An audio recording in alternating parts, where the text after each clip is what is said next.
Oh, it's 50 now. Holy shit. 15 points of anger and frustration playing this stupid fucking game. And we're gonna roast it even more, because we're gonna dive in and check the card design. As simple as that. It's gonna be super fucking simple. What cards do you have? And how stupid are they?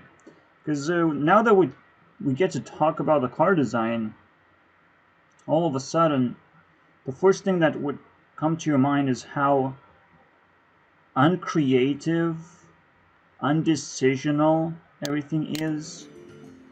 How it doesn't actually play into a long-term game solution or puzzle creation. And it's like if you fail to solve a puzzle, you get a little bit damaged. It's kind of like that. That's what cards games are supposed to be about. It's just how well can you solve problems. And your deck is supposed to present a bunch of problems. So let's review all 10 classes and what are the most disturbing cards that Blizzard has actually created. But with highlights and lowlights, whatever, right? We're just gonna look at the best and the worst and the most average. Meaning that there are things that are supposed to be buffed, things that are average that are like really good, and then basically balanced and should be a staple for how things are done, and then some underpowered things that literally have nothing to do with the game. Wait, so there's overpowered and underpowered in the middle ground. So, but the middle ground is the sweet spot, okay? That's the way we should call it. So, what are the highlights in the Demon Hunter class? Now that it got nerfed so many times, did anything survive? And obviously it did, because it wouldn't be nerfed so many times if it wouldn't hang on to some other cards, basically. Yes, Nava, pretty good, and it's actually being used. You just need to be able to construct a combo deck out of all the cards that you have, but there's not enough cards to create a combo deck. But just Chaos Nova alone should remind you that it's a crazy stupid idea to just print out a bunch of board clears. Cool. I don't always have Death Rattle minions, but the game gets so out of control whenever you want to buff a creature and make it really big, and then it gets removed somehow. Like, I don't understand that part. Having one creature is actually a lot worse than having a bunch of creatures scattered around. So I can actually understand what board clears are trying to do, but what are removals trying to do, I can't understand. And there is one card that stands out from everything else. And it just immediately snaps into the worst card design. First of all, really bad card design is Stormhammer. I don't have Stormhammer, but let's ignore that fact, right? Let's ignore all those facts of all the cards that I don't have. And it's the only thing you can take away from it is like, yeah, it's an expensive card. And it's broken, and you would love to have that one and annoy other people with it. I would say this is underplayed. So because it's underplayed, it's actually a sweet spot card. Like, it's actually really, really cool and good and combo creation. Which, you know, like, signals your opponent what you're trying to do, and your opponent has to fucking scramble his deck to try and find counters to that shit. And be familiar with it as well. This is a sweet card. I guess we're just gonna look at it as in random order. Our objective is to burn as many cards as possible and just create another level of fire, basically. Bran is on the edge of being broken, but because it enables a stupid fucking deck, it's like, okay, so yeah, I guess you can combo with the Highlander. I hate it. I just hate even coming back. But like, who thought? Where is it though? Where's the dragon? Where's the dragon though? Where's the dragon that killed? Oh yeah. Some cards don't actually exist here because you cannot fucking craft them. Fucking brilliant decision, Blizzard. At least give me a card to look at. Fucking hell. It's like, this alone is just deserves a flame, basically. I can't even say and talk about the card. So it's double flame, basically. Well, that card doesn't actually exist. There's actually no removal that hunters have that's so efficient it can break the game immediately after you play it. Being able to squeeze tempo advantage, I can understand when the game actually stalls out and neither side wins. I can understand those positions. I don't understand when you just dump a bunch of minions out of your asshole and it's impossible to board clear, impossible to fucking remove, or you create some tempo and they create a counter tempo swing that's even crazier, right? Your minions are removed, you can trade, you have nothing, they have everything now, and it's just why? Why? Why do you attach removals on creatures? It makes no sense. Even the 6 mana 4/4 that rogues have, that's a fucking legendary, it still is too fucking much. Just because it can remove a creature, it's already too much. It's already broken, basically.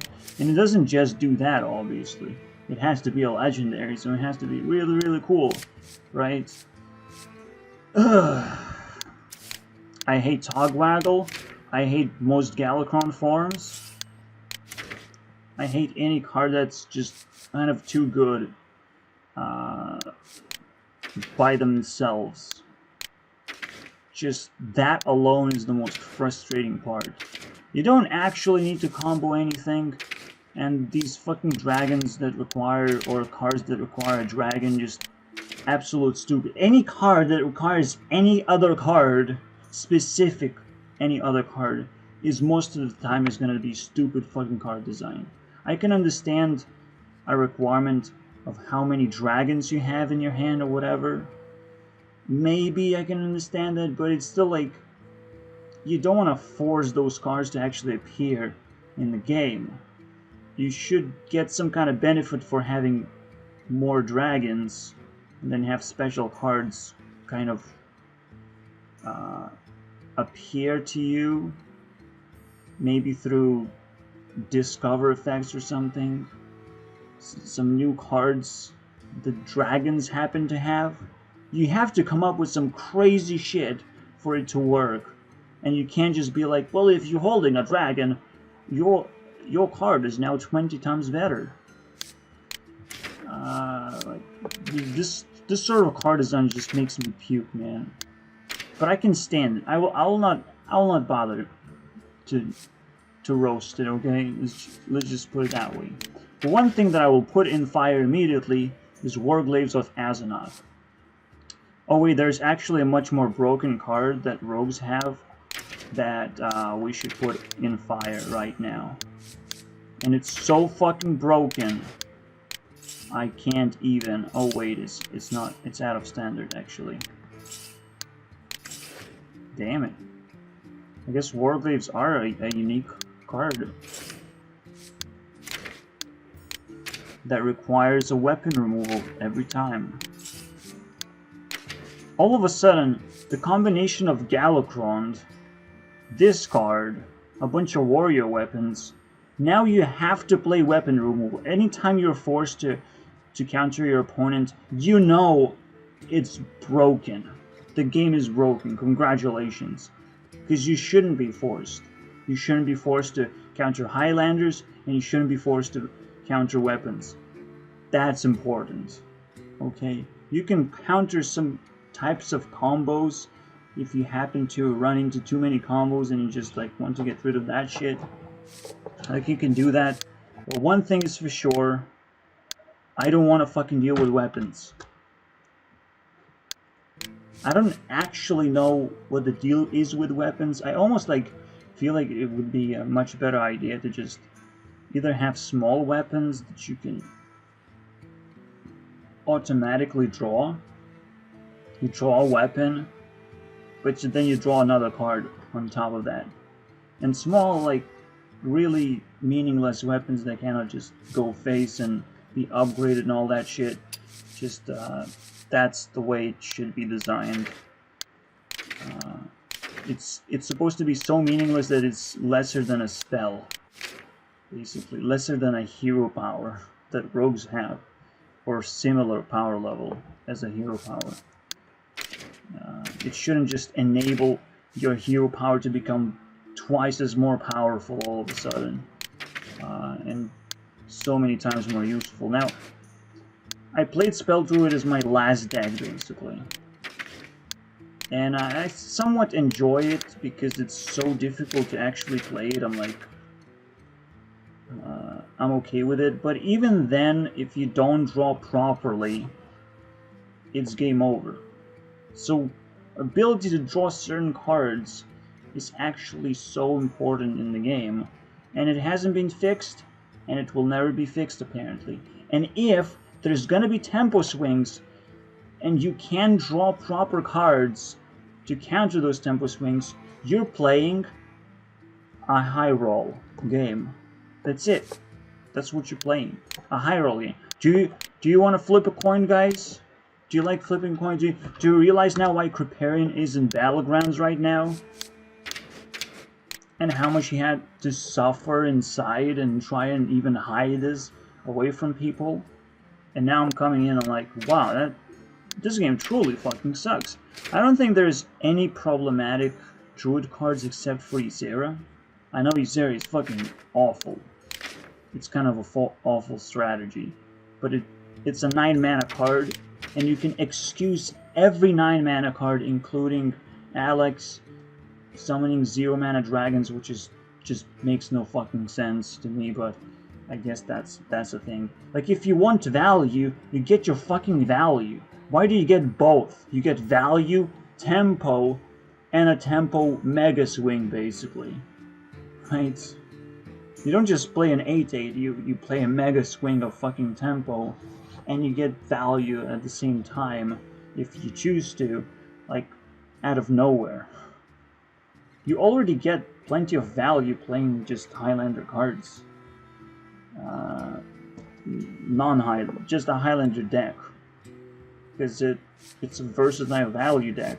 You're not trying to counter your opponent anymore. You're not even stacking board clears. You're just stacking good cards. So you're gonna get that fucking value. You don't even need that. So it's literally a tempo swing card. For no good reason. But okay, it's a flavorful thing that you add.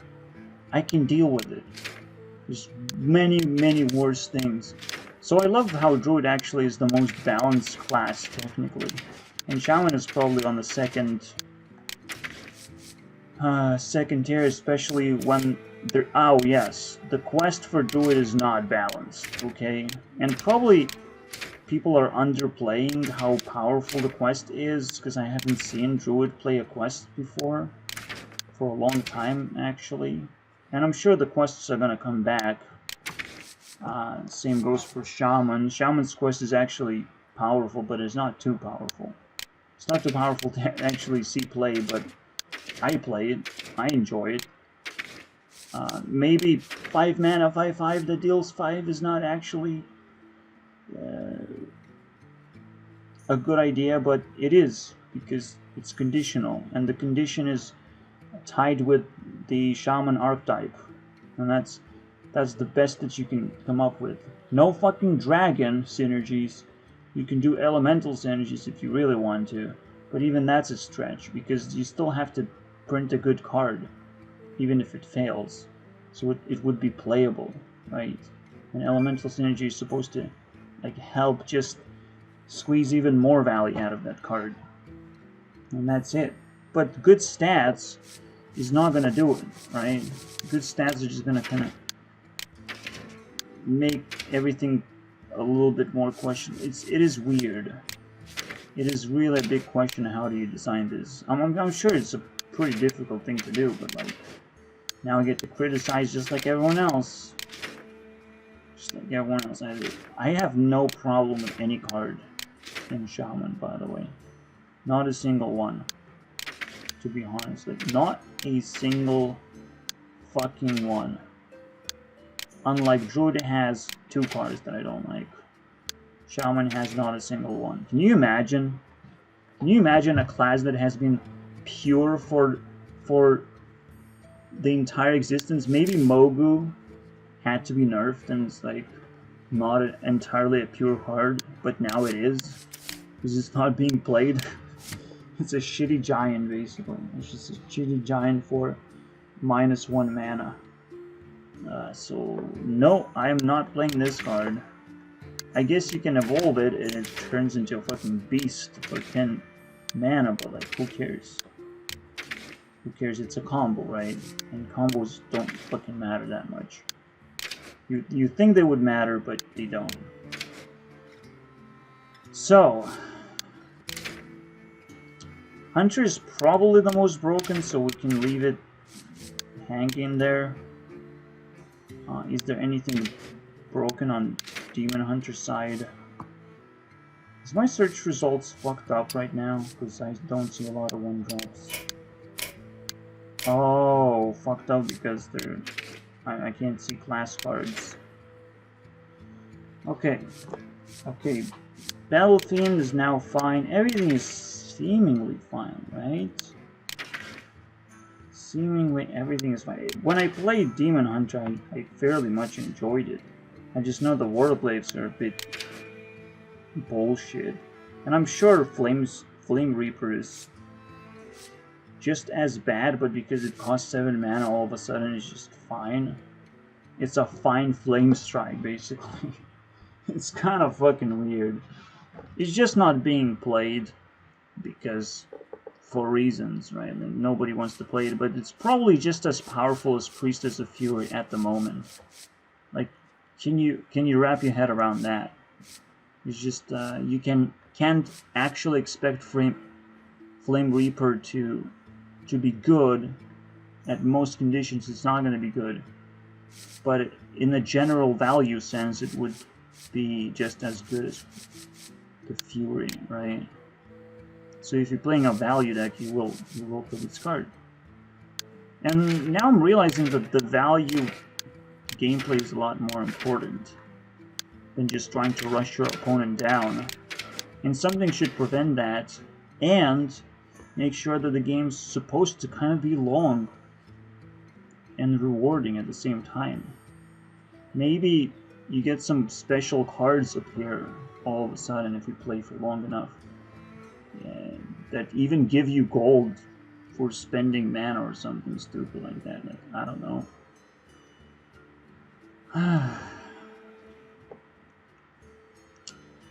The reward system is very difficult because you don't want people to exploit it in any way.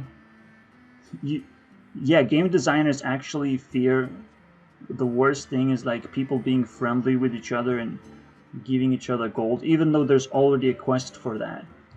So I'm pretty sure the reward system is kind of fucked up. And one thing that I learned from Yu-Gi-Oh! Is that the most fun part of the game is try to find those special moments that also get acknowledged by the game as well. But it's a little bit too far from that. It's now impossible. It's like if you draw 10 cards in one turn or something, or you create a 30-30 monster all of a sudden. But there's one thing that prevents that, and it's like it's more like a pressure calculator. Whether your opponent actually was trying to defeat you and has been playing cards properly, like they're supposed to. Because the only way to win this game is by playing tempo cards. So, if you're not playing tempo, there's something wrong with the game, actually. And the biggest fucking offender for the rest of the universe in Hearthstone existence is Mage. And Mage will forever be the most annoying class ever. And it's getting even more annoying after they have received Reno that makes your minions disappear. It's such a good design, right? Twisting Nether is such a good design, let's fucking replicate it. Oh wait, it's not Twisting Nether. It's the 9 mana, remove everything from Priest. So now Mage gets to have it as well, because, you know, if Priest can have it, it's just a simple Borkler that Mage can have too. It's just easy.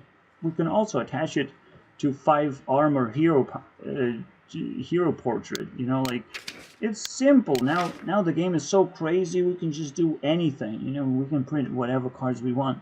I have problems with this card, Power of Creation, because, well, you're just gonna pick up the most bullshit 6-drop there is, and technically it becomes a 10 mana card. At least 10 mana card. At least. But you can cheat out and with a 6 mana card. That also is attached to basically a tempo swing. Congratulations. Another weird fucking tempo swing that I just don't want to fucking see.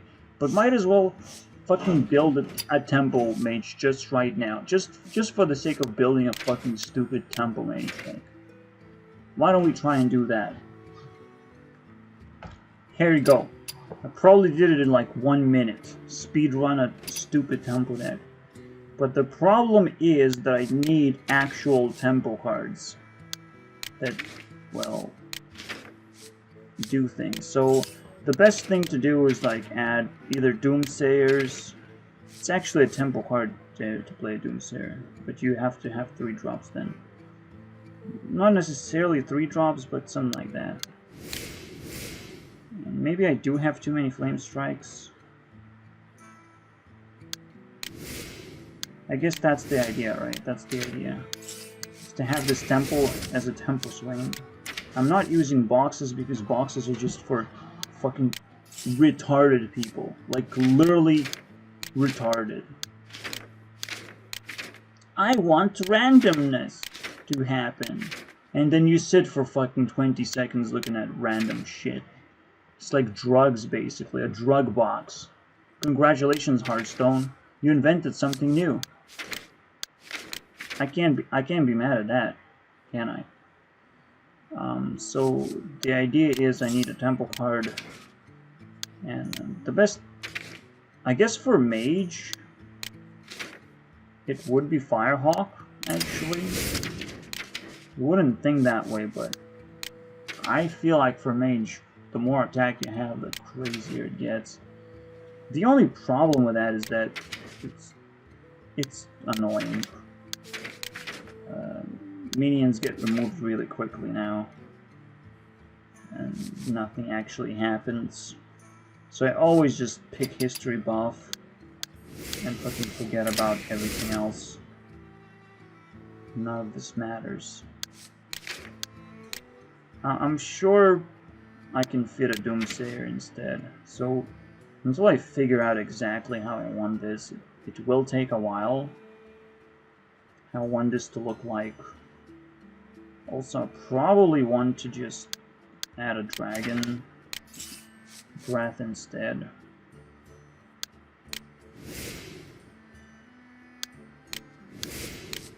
Of this 1-drop, even though the 1-drop is so good that I have to like reconsider a little bit how I want to play this out. Maybe Frost Nova is over-evaluated. I don't have to actually need it. Like Ray of Frost might just be better. But it's one of those stupid things.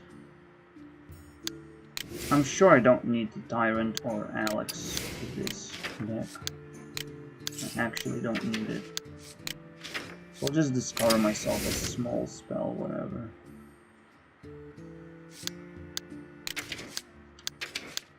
It's not that easy to make a tempo deck. It's not like you have a bunch of creatures that you want to play.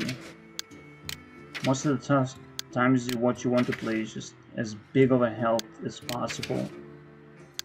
But what happens now is just you get your opponent to play a bunch of combos. And it doesn't matter what you do anymore. Now, killing your opponent as fast as possible is the actual strategy. So,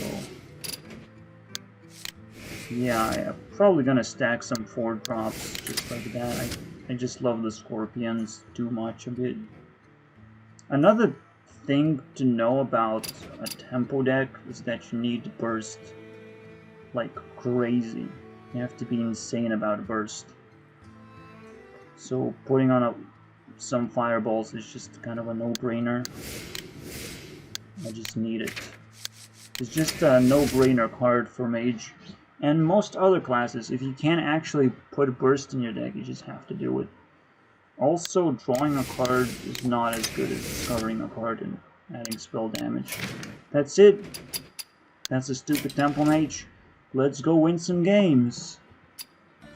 I'm not gonna pretend that Mage is like the most broken class and it's just because it has this one spell. You can do everything you want. Most of the time it only does broken things with the Reno version. What have they done to me? That's where I'm gonna stop talking. So I don't care. I don't care about Highlander decks too much. So they're gonna try and break the game anyways.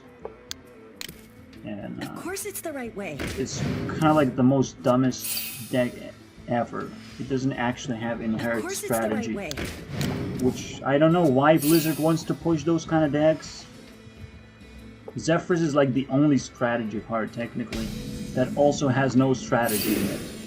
Because you most of the time just want to answer your opponent's board. Or play Tyrion. Just so happens to be very fucking boring.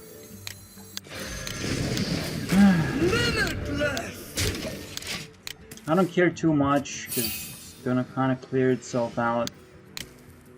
I'm sure to play something.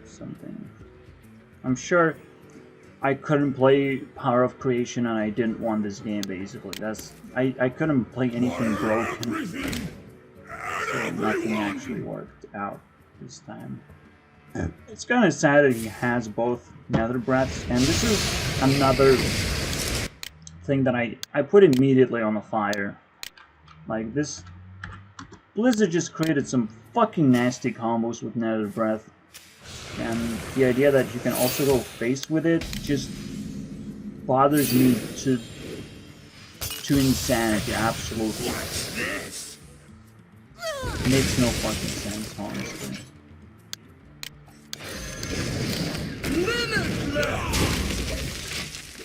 Why? Why do you go face with this? Why does it have lifesteal? Why does it have, if you're holding everything wrong about a card is right here. And that other one was also terrible. The Artificer is a terrible fucking design. But at least it's not a tempo swing. Oh wait, it is because it's a 2/4. Why? Why?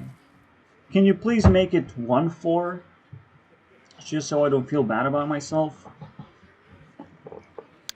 Even though it doesn't change much, but it kind of changes things. I don't know why this combo works, for example. It's painful.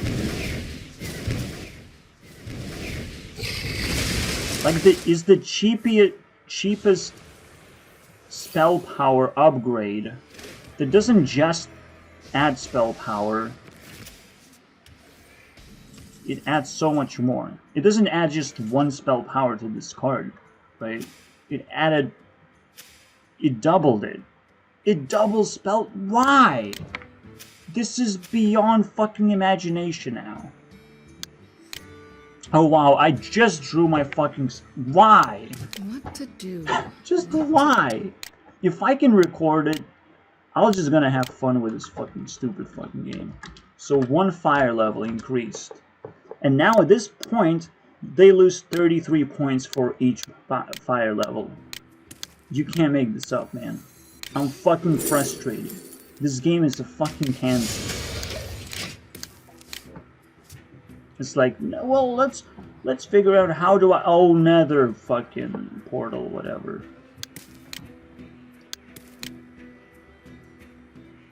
But it is gonna take 20 seconds, obviously. If he actually nethers right now, after 20 seconds, actually. You know, this is a second animation of the... Okay, that's a double flare or whatever. So he's actually sucked so bad that I have lethal. Well Fuck played. yeah, dude. Temple mage. Look at this fucking place. Fuck yeah, boy. Get out of here. Wow. With all the complaints, I'm just saying, mage's a little broken. I'm just saying, did you fix every problem with mage? Absolutely not. Mage has problems. I hate it. I hate mage. But this is one of those times where, like, well, you played so many broken cards. Just die. Just die, please. Thank you. Everyone is playing broken cards, by the way. Nobody fucking stops and thinks, like, maybe I feel bad playing broken cards. You know, maybe I feel bad about myself right now. Nobody fucking cares. Nobody has morality, and it's like a nice reflection of like real life. You can't really pain Hearthstone for it. I'm just gonna take my points for it. So, yeah, okay, I'm the only one who actually has moral values, and some fucking streamers have to do it because they would like to have moral values as well. Sure. I totally agree. The biggest problem is, like, mage doesn't actually exist, meaning that the other classes are way more broken than mage somehow. Also, this card is pretty cool though. Kind of a cool card. I don't think it's broken actually, even though it feels so strong, but it's cool. Because you can't just discover lesser cards all of a sudden, just have a bunch of combos where every spell is cheaper. No, it's just in the deck. And just like Pocket Galaxy would say, I'm not so fucking powerful after all.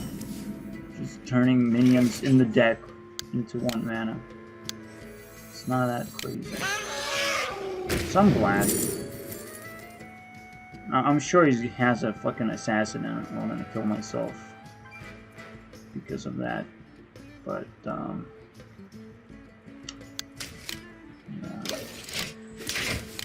No? Okay, cool. I hate the assassin secret. It's really bad design, basically. Because it should at least say if you play like a minion that has 5 or more health or something like that. Something that you actually have control over. When you play a minion, you activate a minion. You summon a minion, like, or activate a secret. Like, it's not a secret anymore. It's a thing that you're scared of right now. It's a thing that gives you paranoia, right? Paranormal activity right now. Fucking ghosts and goblins coming out of his ass right now. He didn't play the secret.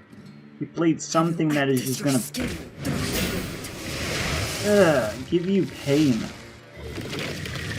He played actually a tempo card, but you don't know what that tempo card is, but it's also better than any other 2-drop.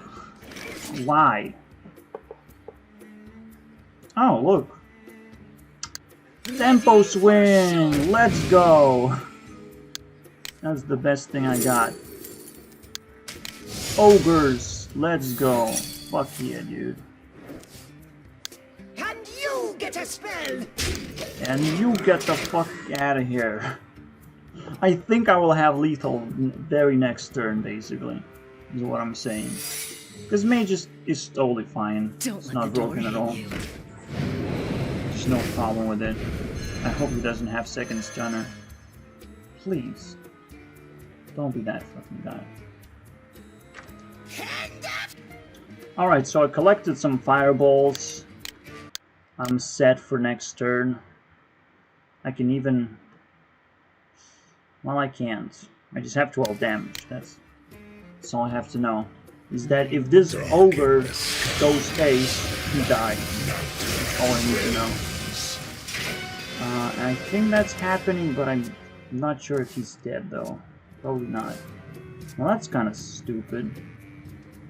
This is just gonna deep freeze, whatever. It's almost just stupid commentary at this point. Oh, cool. A 0. Oh, yeah, I just forgot what it means to have a Galacron, right?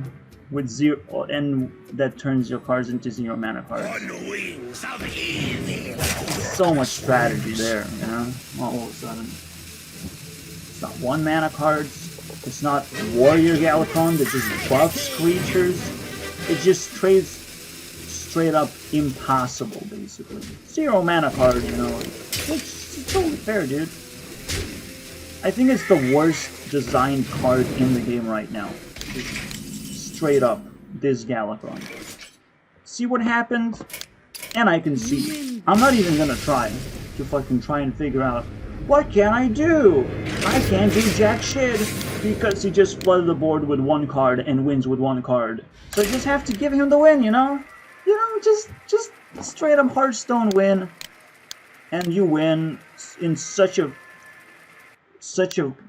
really cool way that you just burn half of the Hearthstone team, basically.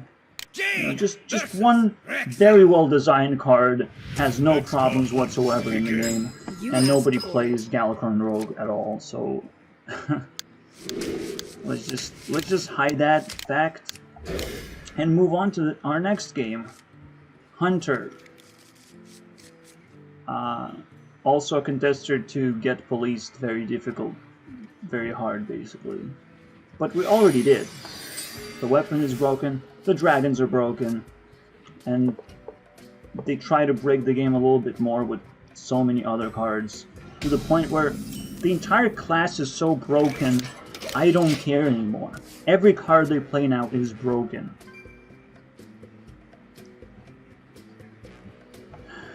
I guess we just wait and see. So the first card that he played was completely broken. 5/4 for 2 mana. Sure, you have to wait a little bit to activate its effect, but when the effect gets activated, it's like he played it on turn 3, then attacked. Sure, it's random, but he attacked. It doesn't just have rush, it attacks. Straight up. Yeah, I can control it with small minions. Do you see small minions in my fucking hand? Did I packed in a bunch of small minions in my deck to try and counter this specific card? How many ways can I roast this card? I have no idea, dude. If I play this, it dies. Interesting. If I play this, it dies. There's a 2 mana 3/5 with rush. So why does Hunter get a twice a better dormant creature? Just twice is better. I can't do the math, but neutral cards shouldn't be twice as less powerful. Because now everything I play just dies, so... I can't understand necessarily what's going on. I guess I have a good dormant creature, and now he's going phase because I didn't defend myself properly against a 5/4 on turn 2. I don't know, man. It's probably okay that it has poisonous, and poisonous is just such a rare mechanic where it is broken, but we don't want to print too many cards like that, you know. It just has 3 health, please don't hurt me, Lizard would say, but I have a different opinion. I have to protect my fucking minion right now. and I can't play many cards because of that. And I can't even kill a 6-2 right now. That would trade, but it's gonna go face anyways, so why should I fucking care, right? I should just protect my minions. Oh wow. He's actually not a scumbag asshole. Because he knows that it's gonna burn. Wow. Technically, it would have been a misplay because he could have traded and blah blah blah blah blah blah blah. You get the idea, right? I sort of made a misplay, let's put it that way. It wasn't too obvious. I should have traded the bigger one, basically. Because allowing him to go face is... I don't have healing, okay? But it doesn't matter, right? I'm not gonna supposed to play my best strategy as if my opponent will play the best strategy. Yes, he will, because he plays the same deck every day, you can imagine, right? People can't afford just all the decks at once most of the time. They're just gonna build one deck, get those legends that they really want to finish the deck, and congratulations, you get to play Hearthstone with the same deck forever. And the next expansion, you'll have to do the same thing. And if you get nerfed, congratulations, you might not be able to actually play your deck anymore, because that's how nerf's supposed to work. And I'm fine with that. I'm just not fine with anything else. With the fact that not 100 cards got nerfed, but just 5 or 8. Or over a span of all the nerfs combined, maybe 20. It's not 100, so it's not good enough, basically, in my opinion. That's what I'm expecting Blizzard to actually do, is to actually nerf 20 cards every month or so. This is how vicious the game has become. Just straight up nerf. I'm not necessarily saying it's like the solution, but at some point you're so frustrated, like you don't care what the solution is. Just fucking give me anything anymore. So I freeze that, who cares? Right? It's 2 damage that doesn't go my face. It's always a success. I just don't want anything broken to happen, but hey, Bran is going my face out of nowhere, and I wasn't ready for it. And for some reason, it's not considered a broken card. I'm not saying it's a broken card. It's just Bran for 7 mana. A creature with charge that goes face naturally. It's like, well, my weapon naturally goes face. I happen to play not Bran. Okay, that's good. I'm so happy. I'm so happy to see another Highlander fucking deck. It's not broken. Really, really good. What should I trade? I can't decide. Oh my god, it's such a broken card. I really want to fucking trade it. I'm just gonna have to use a 0 power. Congratulations, you figured it out. Jesus Christ. He's almost dead though, so I'm kinda happy about that.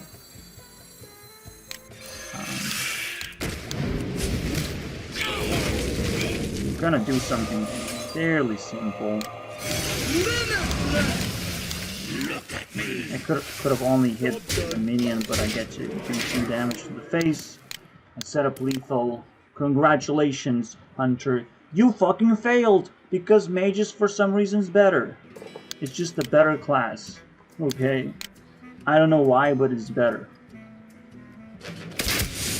Oh wow, he's trying to do something. Wow. Now I'm mad. For 1 second I thought I was gonna lose. Wow. Look at me, boy. Stupid Tempo deck. It's stupid because I've learned all these things that this deck is supposed to have. So I'm like, this is obvious to me. This is obviously gonna work. I'll give myself like 2 more games and be done with this shit. I love History Buff, by the way. If you haven't fucking caught up to that. It's probably the best designed card ever. because nobody's playing it. And it's so good. It's so fucking good. Why do you not play a temple card in your deck? Do you think you will never need a temple card in your deck? Never, ever, ever. Ever. That's what people have to be decided on this card. What the illusions say? Let me tell you a story. I don't have grandeur. I have long, long stories of playing Hearthstone for many, many years. So, suck a dick, mage. Because you don't know what it means to be mage. You know? I know what it means to be mage by not playing mage. That's how stupid it is. Okay? I know, because I was on the receiving end every single time. And I know how to play mage by not playing mage. I played Shaman 5 more times than Mage, basically. That's how shitty Mage is. Simple spell should do. Oh, that's kind of stupid on his part, but I'll take it. It's kind of defensive, perhaps. It's so stupid because it's gonna get smashed in so many ways. It's already getting smashed, and just played a 4 mana 3/5, which is Senjin, the Shield Master. Hello! Long time no see. This video is also 20 gigabytes big, so now I'll have to wait until it renders out for 5 hours or whatever. Congratulations. But you happen to be on the video, so be happy about that. I hate Fireball. It's like a better version of Flame Strike. You don't print a card like that. You just try not to print a card like that. You know, Flame Strike is a pivot of every board clear ever that has broken the game. And it's just Flame Strike is always going to be that board clear. But somehow they managed to break it anyways. And create a card that I need to have, but it says epic, so I will not have one. What a day. I'm sorry. Okay. Maybe it's one of those adventure cards, but I don't think so. By the way, anyone who plays this card is probably a retard. Oh wait, it's a spell. My bad. It's actually a spell. Oh shit, I don't have a dragon. Okay, I'm retarded. Thank you. Thank you, brain. Why did you let me play this card?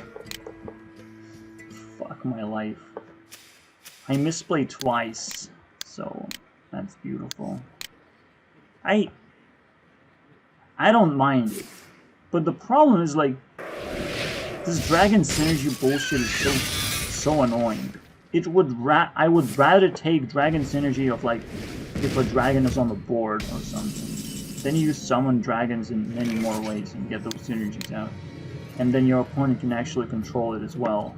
And understand what kind of things to play around and why he should defeat a dragon, right? Like, fuck. It's so simple. It's like dragon on the board. All of a sudden your spells are crazier because the dragon can breathe fire or whatever. Like some stupid shit. It's so obvious. And it's also obvious for that game design, basically, now. That's what we come down to. Oh, that's cute. That's cute. Oh, it's a 3. Jesus Christ, this card is so broken. It's amazing how many broken mage cards there are. Holy shit. I thought this card was, like, great, but it's broken. And I had to realize the fucking last second. I didn't even care. I guess I can play this card just straight up. I don't have to care much. I could play Flame Strike, I could do this. Wow. So many things I've done. Oh, you think he healed? You think you can deal with these boards? Well, you can, because it's that easy. You just freeze the board, and Blizzard, then Reno, you know, all the choices in the universe are yours right now. Freeze and Reno, boys. Well, I'm still gonna go face, so at least that's a thing. Your power Hello. limitless. No, we just go face. Limitless. Because he has to now do something about it. Otherwise, he's down. Oh no, I have Reno! Wow! I have the only card that saves me and gives me armor. Congratulations, you just made me super fucking mad. Just because it's random. He 50% chance. Just saying. Just saying, dude. I could have rushed faces. Who cares? I have a dragon on the board. And that doesn't do anything. Man, I fucking love Hearthstone. Just punching it in the face until it dies just like Hearthstone. I mean, Minecraft. I guess Hearthstone should die just like Hearthstone. Okay? That probably makes sense in some ways. Now it's like, what am I supposed to do? I don't have any other cards, just Blizzard and that super broken Flame Strike that this card provides, but I cannot cast it, and now I'm like super stuck, but I can't do anything. I only have this stupid secret that does a board clear, but it's not good enough. Oh my god, what am I supposed to do? No, no, no. Big connect.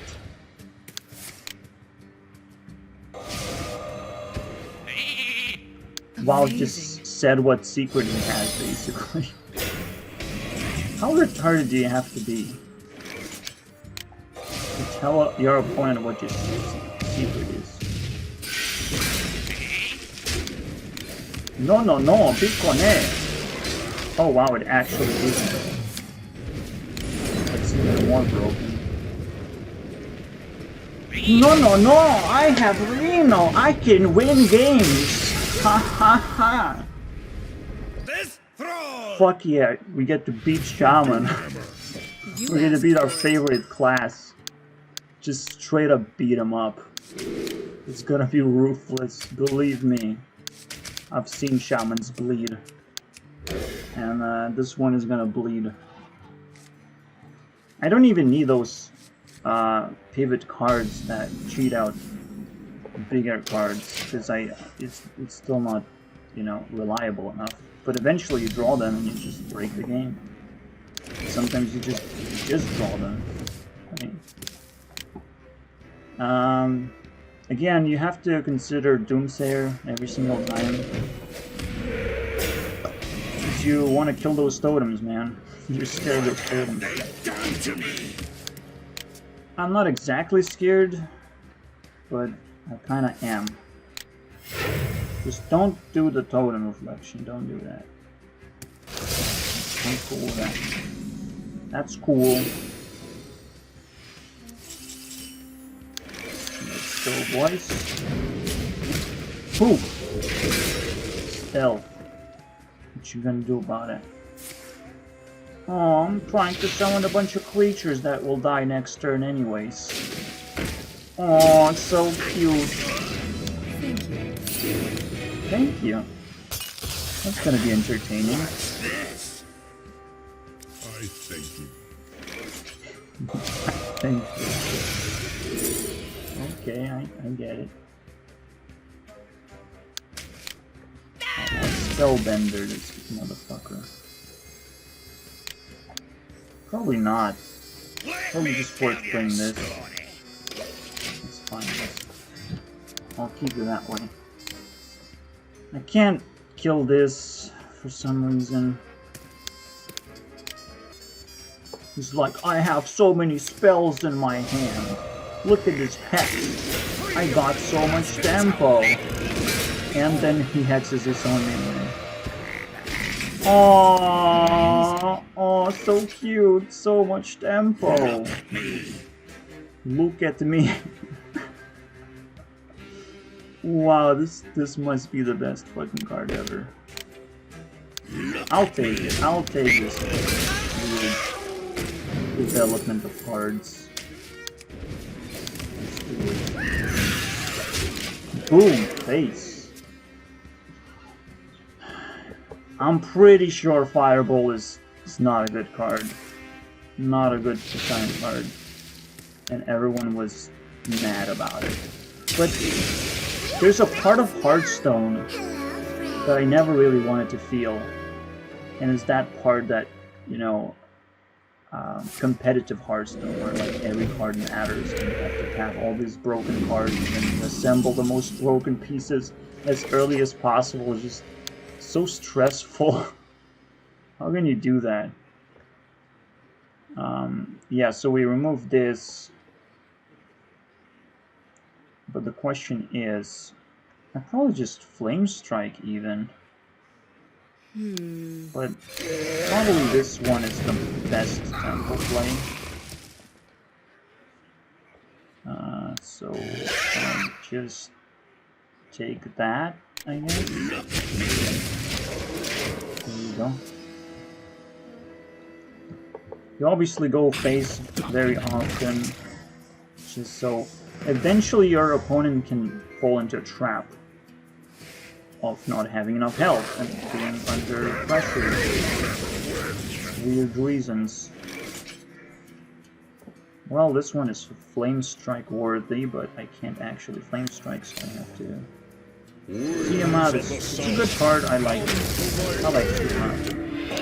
It's not too broken, it's not too widely played. So, it's literally, the more the card is being played, the less I like it. It's literally that. If I get to play it, and I get to have all the enjoyment out of it, it's probably gonna have a much better time. You're in my Bye-bye. hands now.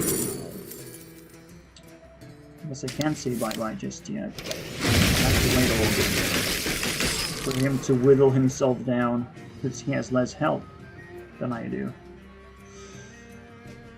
He has... oh shit, a lot of health. What the hell? What the hell? Now I'm scared, like, this game is actually turning into a nice Shaman Fiesta, right? That's what you want from a fucking game. Oh no, double fireball, so he's dead. I'm sorry, dude. I'm sorry you couldn't keep up. Just, bye. He actually heals again. Look at that. Wow. And a combo play as well. Look at that. I now actually admire this guy somehow. Do I? No, but nice try. Right? He actually pulled out my fireball. My game plan actually changed. Meaning that I'll just Alex him down. That's it. That's what it means. Go away. And also, probably should have done this first, and now I realize that I should have. Cool. Rolling fireball. Very good. Anything else? Because now it's... oh, it's a big shaman. Look at his fiesta going on. Like, mwah! Beautiful. My favorite class doing fucking magic. Making this video actually good. Can you fucking imagine?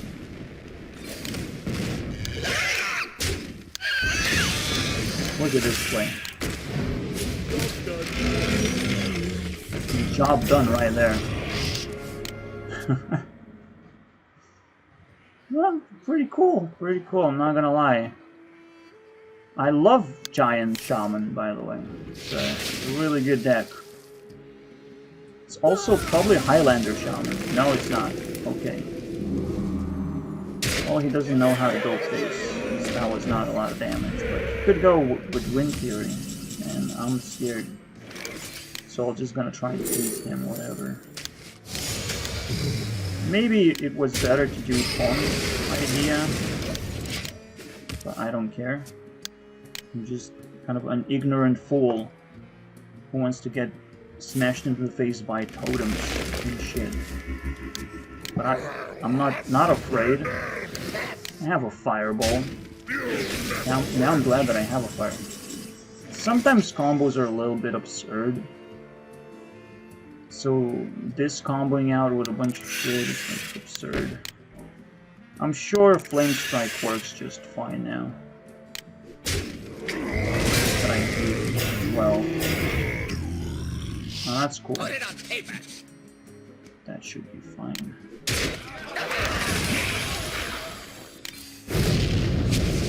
I also hate that. Yeah, I'm probably dead.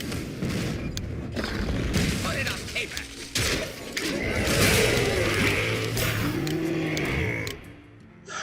Fuck, man. What the hell? I guess I don't have a perfect deck. I'm sorry about that.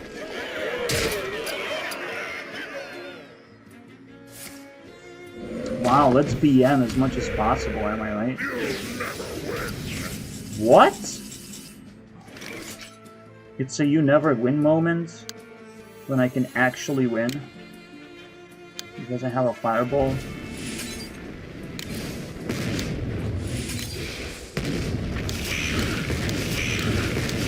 Damn, dude. Now I'm scared. Because I don't have healing, I don't have anything. I do have a spellbender though, that's pretty cool. So I can hide away from one spell that he has in the deck. And I'm pretty sure he's gonna get it at some point. That's not it. Woo! Are we gonna have the best game ever in Hearthstone, basically? Can you imagine that? The best game ever. You're in my hands now. I can't afford it, so kind of have to roll with it, you know? Ooh, just wow! I feel so fucking crazy. He has 2 turns to live, and well, I couldn't defend myself from this. So. Yeah, well played.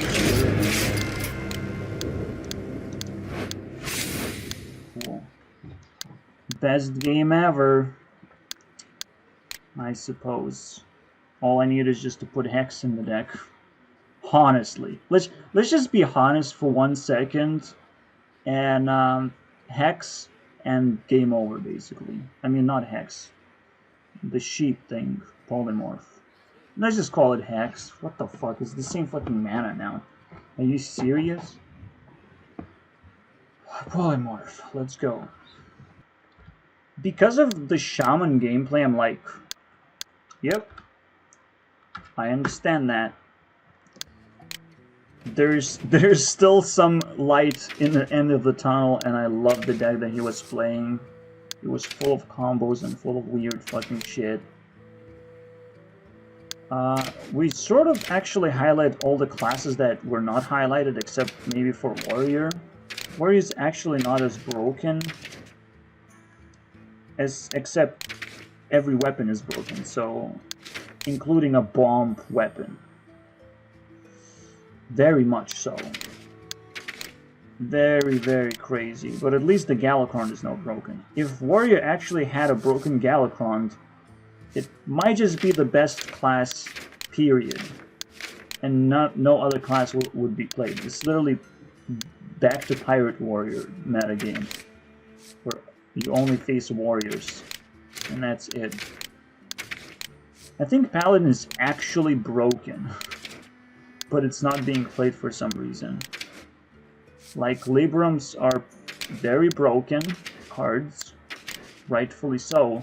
The only thing that people just can't figure out is how to put a tempo deck together properly. And even I cannot figure it out, to be honest. So the best they figure it out is like Murloc. Okay, if you put a Murloc Paladin, it's kind of working. So, that's it. You just figure out how to put a Murloc Paladin, but with tempo, with Librams, all that weird shit. Because when you put this card in your deck, how do you lose? You heal, and you put a taunt, which also has Divine Shield. How do you lose again? By playing it? How?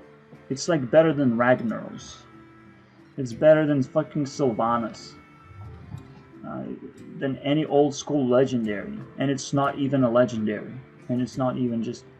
I guess the game is so broken that you just don't look at this card as a crazy card, but it is a crazy card. It's the craziest card I've ever seen. But somehow it's not being played. Oh wait, it's 9 mana, right? But it's... No, that's not it. It's literally the anti-charge for... I just don't understand. Paladin is the most broken class right now in the game. What is wrong with people? I guess you cannot just pull off a bunch of combos. That's probably the only reason. Like, you can't pull off one. But still, Murloc's pretty good. They even have this weapon. Might as well try it out. Oh wait, I already did. New miracle deck. Well, yeah, let's not look into this. It's like me being naked or whatever. I tried, I guess, fuck you, Paladin, because I was so fucking frustrated at how broken it is, and I was trying to figure out what is the most broken way to build this deck, and obviously forgot to add this card. I'm just saying, and now that you have another 1-drop that you can start your game with, that's gonna help a lot. I don't necessarily have to use Mermaid anymore. Like, you can see how this deck is actually getting a lot better, but it's a Murloc deck. You would play that card anyway, so...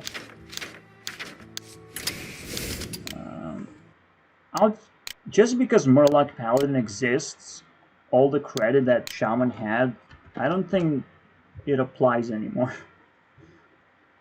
I think Paladin has always been, like, the Shadow Shaman, basically. It has all the traits the Shaman has, except it's not fun. It's just not fun to play Paladin. It's just so fucking weird.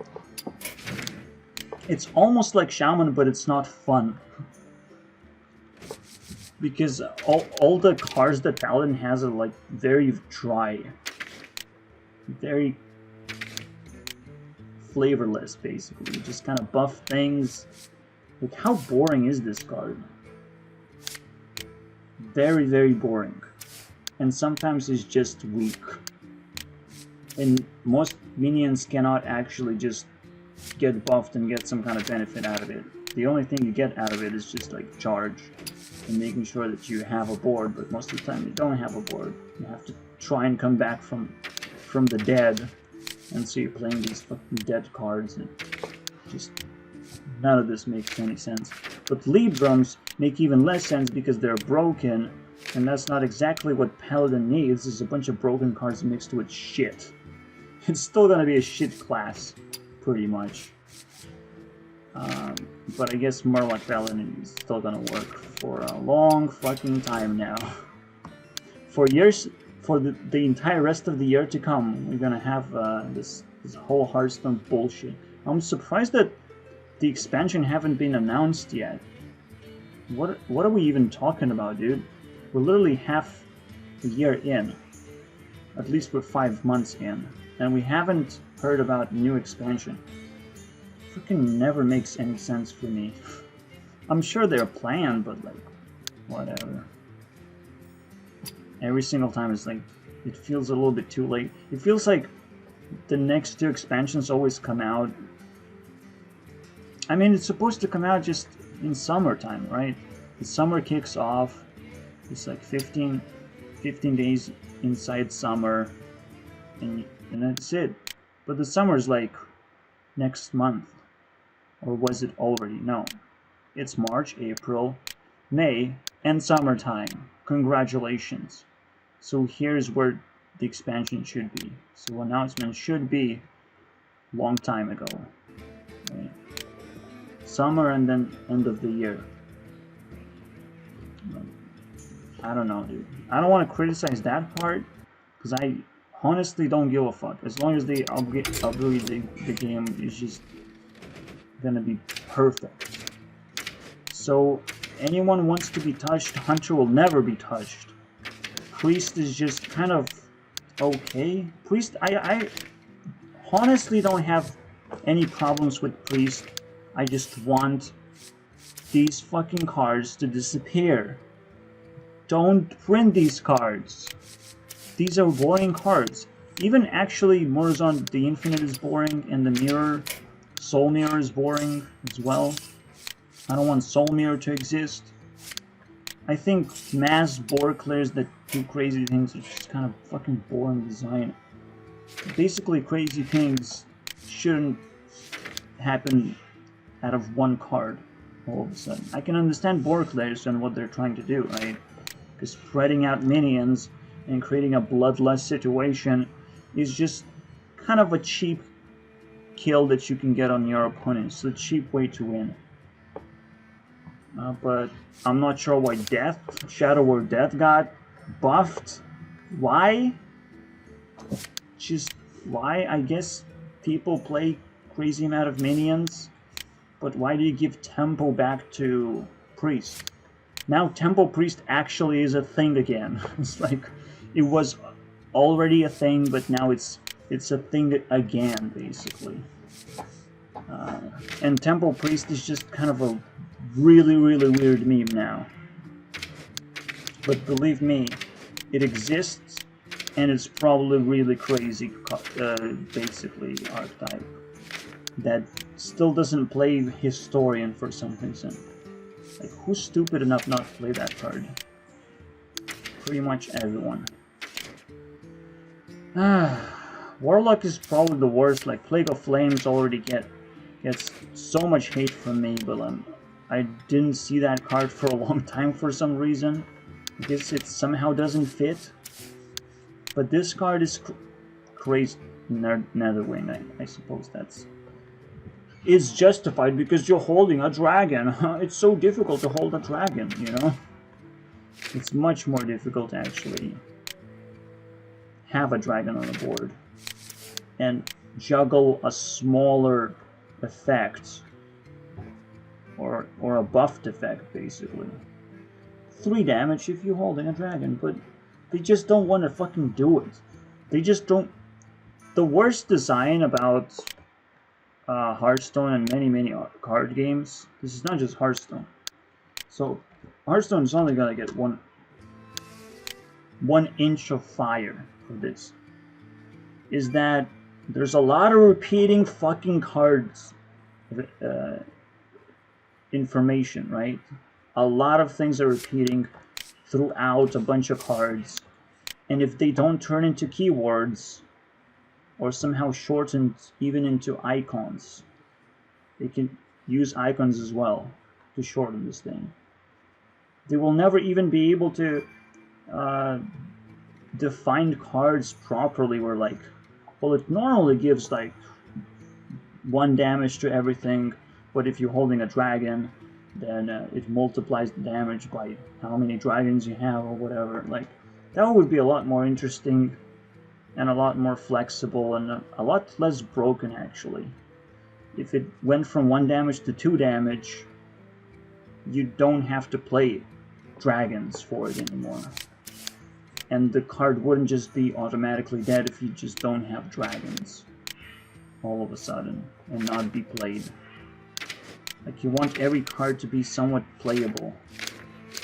This is why I just came back to the same fucking trouble, but yeah, that's just, there's just at least one class that has fucking succeeded forever, basically, and it's Shaman. Maybe Evolutions at some point has been a broken mechanic, but now it's just kind of a weird mechanic because it almost never works. So it's like totally justified. And we just saw probably the coolest deck ever. So applause right there. That's it. That's how you win Hearthstone, is to defeat Mage with the coolest deck ever. And I have been on the receiving end, basically, of the best emotions ever, okay? Fuck yeah. Final boss right there. You'll never get anything better than that. Will Hearthstone ever be able to recover from all the losses? If Battlegrounds would become a faster game mode, maybe. It has to be a lot faster, like 3 times faster. Because I'm that sort of fucking guy that wants fucking action. It's literally for me an FPS but with cards. That's how fast it is when you actually play it. Sometimes people fucking jam and they should be punished for it. Fucking punish them. Blizzard, don't be a fucking pussycat. If you're roping constantly, if you're not doing actions, instead of actually roping people, you should allow them to take actions and increase their timer just like 3 seconds more. Not a significant amount, but significant enough of like, you're taking an action, that's important, you get a little bit of time. Sure, there's some fucking card combination that will generate an infinite amount of cards, and you get to fucking nerf that shit, you know? It's amazing. You find a combo that breaks the game, you get to nerf it. Congratulations, Blizzard. Just be more fucking vigilant. I'm out. This fucking game doesn't deserve my fucking attention. Get the fuck out of here. So, yeah, Hearthstone team has so much potential that it's more of an explosive than an actual community. So much potential that you're looking at it as a bomb, basically. That's gonna just die anyways. It's just gonna die anyways. It's just hopeless. But I hope it's not at the same time. Because it's a magical thing that almost like has a life-saving capabilities of how inspiring it is and how many people just kind of sit down and just play it and pretend they're happy and they have fulfilled their life destiny, basically. Just sit down, stream it, play it, get fucking paid for it. Somehow this worked out for a bunch of people. Why? I don't understand that aspect, but congratulations. You're in a bomb, not a community. A bomb. That's why it says Bomb Warrior, right? The best deck ever, Bomb Warrior? No? Not a meme? Okay. Yeah, it's not, but I just hate Warrior enough. I hate Warrior just as much as Mage. You would think stacking up armor is not a big deal, but it is a big deal. It literally is the anti-mage class. So it's like, if something counters Mage specifically, it probably counters a bunch of other classes as well, all of a sudden. And might even counter them even harder. So it's definitely anti-mage, but sometimes mage can actually chew through armor because it will just use firebolts to kill things. So warrior runs out of shit, basically. And so nothing is decisive. I like that. I'm starting to hate armor a little bit as well. That's what Bomb Warrior just make me feel like. Too much armor, wow. But also too many Borklers, as always. Have to have that sweet spot of how many Borklers you can allow a class to have, and I think Warrior just kind of very often exceeds that. Like, Whirlwind effects should be fairly like premium effects, but now a 1-drop pirate has a Whirlwind effect. Like, all of a sudden, this premium effect just turned into like a cheapskate that pirates have. We used to hate pirates, you know? It used to be a fucking meme to hate pirates, but now it's just I guess now it's normal. Hate skipper, that's how they should have called it. Let's skip straight to hate. You know, let's not print another patches, but let's print another patches, you know? Straight up to hate. But I'm not scared of Bomb Warrior. They don't have value, okay? They just have a bunch of cards that combine itself into another set of combos that, One more card that I hate in Born Warrior is that 3 mana, 1/10. I don't understand. It's too good stats. Just the stats are too good. You can kill anything. Anything with it. Anything you can fucking imagine. A 2/5? A 3/4 sort of? Yes, you can. A 4/3? Anything. You can kill any 3-drop with this. And not only that, if it survives and it kills a 1-drop instead, it sticks to the board like crazy and gets buffed and just becomes target of game abuse, basically. I get it. 1/10 doesn't look like good stats, but you buff it a little bit and it breaks the game. And that's the Warrior. And Warrior doesn't deserve credit to be seen, basically, at all. But and then you have weapons again. Let's not forget those. But I'm tired. I'm fucking tired now. I fucking hate this shit. I fucking hate that Hearthstone took so much credit for being a good game, but also took so much credit for being a bad game. It takes too much credit for everything that I'm doing. And a lot of time that I spend on Hearthstone, and I fucking hate it now. Right? But why? I shouldn't hate something that I got so much experience from, right?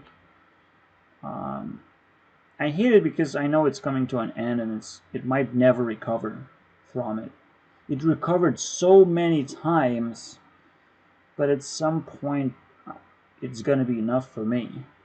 Either the game is gonna be too simple, where I can just, play my stupid mage deck now. And that's the only deck that actually beats other people because of one card. Power of Creation. Just one card. But why? Why one card is supposed to win me the game all of a sudden? See, that makes no fucking sense. I play the deck that makes no fucking sense. And literally the only win cards were Fireballs and Power of Creation. There were no other cards that were winning me the game, so I could literally cut them out and switch them for something else, for more like tempo oriented cards that can help me out, right? Better dragons or something. Not dragons that generate something, but dragons that actually smash the board a little bit. So I can improve my deck, by the way. That shaman that defeated me might just not have a tiny bit of chance against me once I improve my deck. Not even a tiny bit of chance. Okay? That's the sad truth about it. Everything that shaman got is gonna be reversed immediately right now. Because I just told the story of a tempo mage. A deck that doesn't exist, but it does. It always did, and it always will exist. Tempo Mage is always going to be the worst deck ever, and for some reason Hearthstone never fixed it. So I'll just back off and let them fix it. For many years, it's probably still going to be the same fucking deck basically, and I'm kind of sad now. Like honestly, the only reason why Hearthstone is actually a better state than in most other expansions ever might just be in the best state ever. First of all, I'm in the best state ever, so I kind of exaggerate everything anyways, and I appreciate it a lot. But another reason for that is that almost every class is being played, and Tempo Mage is not being played at all. People don't even know that it exists probably, so cool. Wow. I'm surprised that a lot of people just don't play tempo decks in the first place. You see aggro, you see control, you can even see combos. A bunch of combos, because combos are pretty fun. But why not tempo? Is tempo like the most boring, dry strategy ever? When it's like the only strategy that wins you games? Do you play control decks to counter tempo that doesn't exist? Maybe Highlanders play tempo because they're kind of forced to do it, Like, that's not playing tempo, that's just playing a deck that tries to make things work. Squeeze value out of every card. So you're gonna play tempo. Spell Druid is tempo, but not exactly. You know, it's if you're playing a 7 mana card that bursts a bunch of combo effects, then it's not exactly tempo, even though it kind of is. Just like with Power of Creation, you could say it's a very, very tempo card. If you burst on the board, it's kind of a tempo burst. It's not exactly a combo, right? It's not a combo that kills your opponent or a setup that kills your opponent. You're just trying to vomit yourself on the board as a spell druid and hope that it actually kills your opponent eventually. It sticks and it kills your opponent, that's it. So that's tempo, right? Like, your minions stick, you develop your minions, and they kill your opponent. It's just a combo version of a tempo deck, basically. But there's also an aggressive version, or where it starts very early to develop the board. So you have variation, I suppose. But so fucking weird. So will I ever come back to play Hearthstone again? Now I don't feel so shitty about playing Hearthstone. I don't get the cards either. Right? I played for fucking years and years and I don't have all the cards. Like, how do you explain that? Come up to me and fucking explain what that means. Okay? What free to play means anymore. It's an old model. You have established yourselves. You fucking have to appreciate for what you have achieved, but not try to squeeze every single expansion to make sure that, you know, you get the money back from everyone. You steal money, basically. I can't talk about it because, you know, they're not going to disclose their wealth, and that's garbage. There's another thing that's not happening, as I already talked about, is like, I can't trade cards, so it's kind of pointless either. There's a lot of things that Blizzard could open up as an economy tradable thing.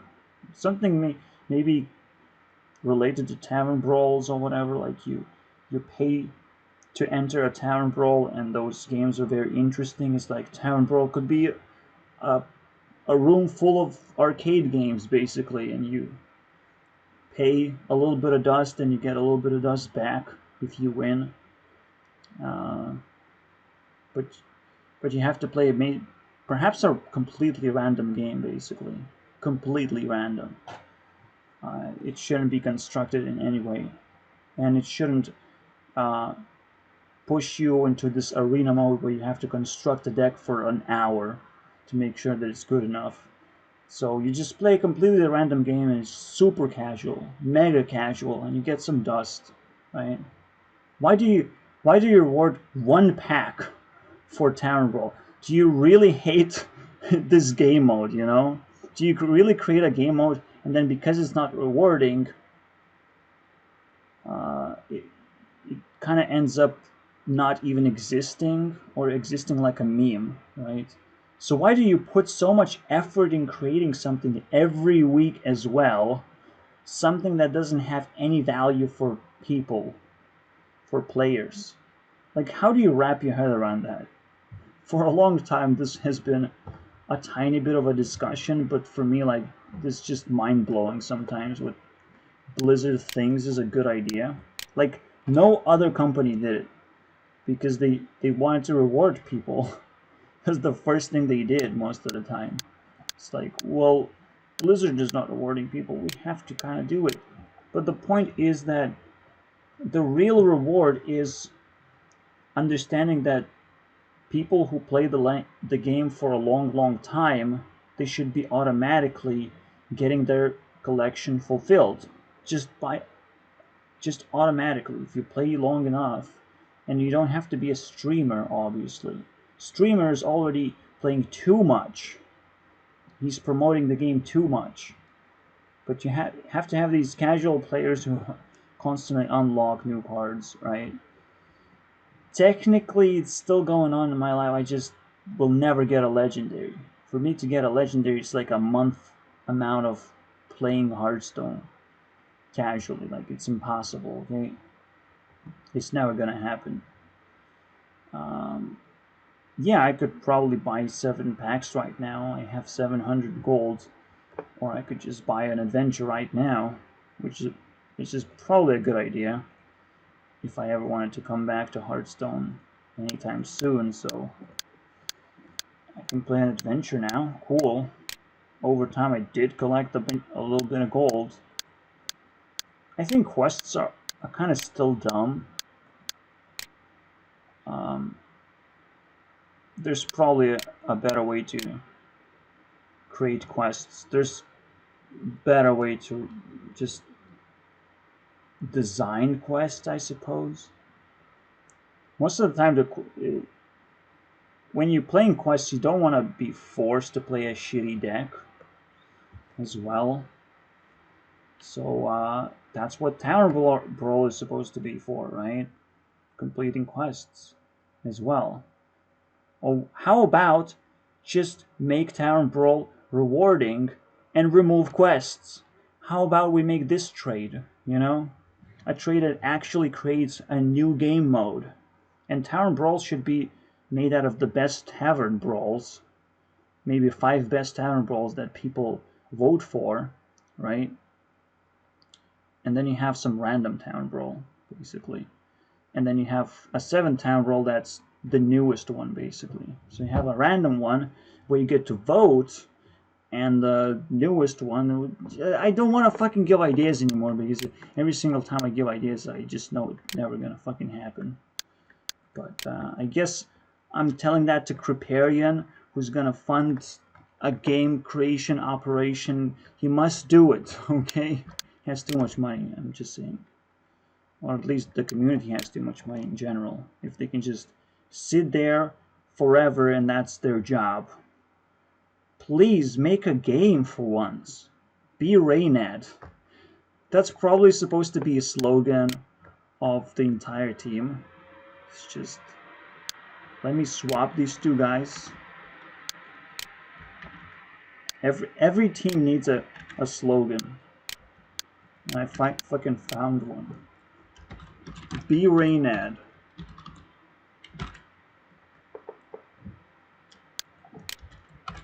Except actually release the game. Right? Because he will not release the game for like 20 years or something. But someone else can, so I can't wait for someone to be Raynad. Okay, game design is not exactly fucking rocket science. Even though analogy is really fucking stupid, I don't know why people would think rocket science is hard either. But game design is easy once you figure out that Hearthstone is actually pretty easy to make.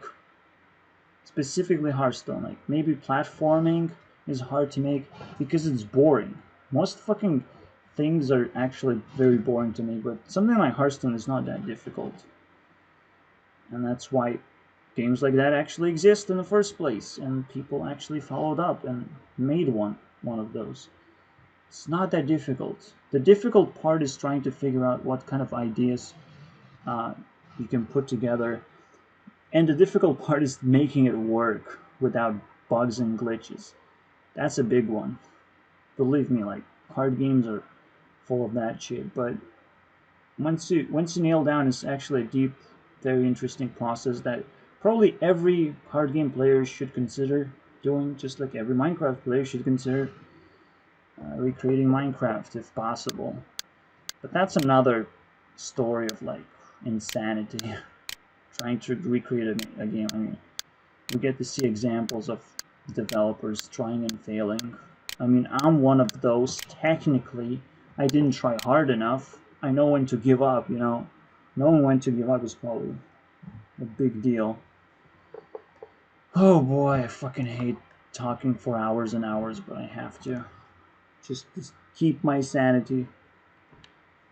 It seems insane, right? Like, but I have nothing. I have no life, and I can't even get a life. I have no life, no hope, no ideas, so that could feed into hopes and then give me life. I'm very, very deep. I'm probably like 10 layers deep, and I could explain that separately. How many layers of not life I have, of what people think is life, but people are pursuing a, a forceful life. They think that they have to fulfill some kind of list of things, and I mean, would you say that a casual Hearthstone player has life? Like if they woke up one day and they'd be like, I don't want to play Hearthstone, they'd probably just be as dead as I am. The only reason why they're alive is that they have fans that, keep them cool, keep them stress free from the actual impending doom of realizing that Hearthstone sucks for one day. Like that's probably the most stressful thing you can think of that that will keep people depressed and shut them down immediately from streaming, from being in public, basically. Like that's another side of Hearthstone that I fucking hate. If it breaks, it is gonna break a lot of lives, basically. But I don't think it's gonna do that at the moment. It's not exactly trying to be ambitious yet. I just want to leave it there. I don't want to touch it anymore. It feels so bad to try and trash a good game. It's still a good game because it's so good. I can't stop talking about it, isn't it? I can't stop appreciating how it's on the top of the leaderboard. Oh wait, it's not. See, it takes so much attention, and in the end it's just a game. And that's why I say, like, I have no life. I have just these things. It seems like they are weighing down on me so much. At some point it doesn't make sense anymore. Maybe I will have to let it go or something. Like, I actually have to make really, really difficult decisions this month. At similarly of what I'm gonna do with Minecraft, similarly gonna happen to Hearthstone. Because Hearthstone is one of those games that I want to recreate just as much. Except a lot differently, obviously. A lot. I want to not have any problems that Hearthstone has at all. But that's a good thing, actually. Hearthstone should stay the way that it is and have problems just so we know what to avoid. It's almost one of those games. And I said many, many times, it's a game that you start with, but not the game that you're supposed to like. Just appreciate. Not like, just acknowledge of what it does and why it doesn't actually work. And it probably can stay in that position and can keep on rotating things, but never should actually try and change too much. It could get improved and better.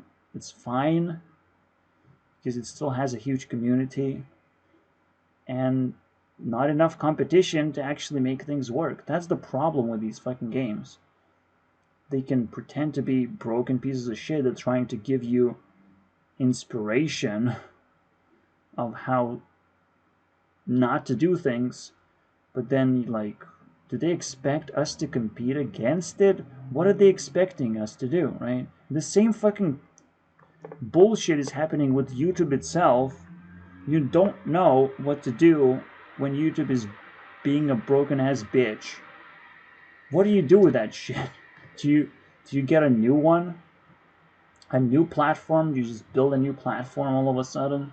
Probably that's what you have to do, but at the same time it's almost impossible. So maybe they're abusing us, and there's so many questions where, yeah, no, there aren't. Just like with the $10 problem that I solved previous video, it's actually pretty obvious. They are abusing us. They are. They're killing us, they're abusing us, and it's war. You must never forget that. You must not forget that we're not at peace just yet. We're not even close. We're not even embracing nature for what it's worth. So if we cannot do that, we can't do much of anything at all, right? If we cannot help each other out, just each other.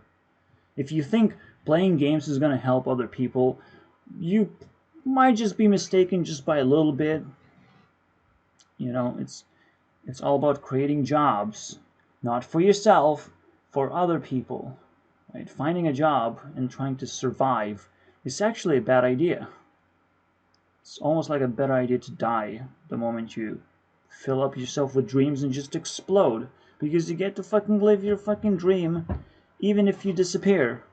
Because then, like, why would you disappear? Why would God create something that disappears all of a sudden, that when it dies?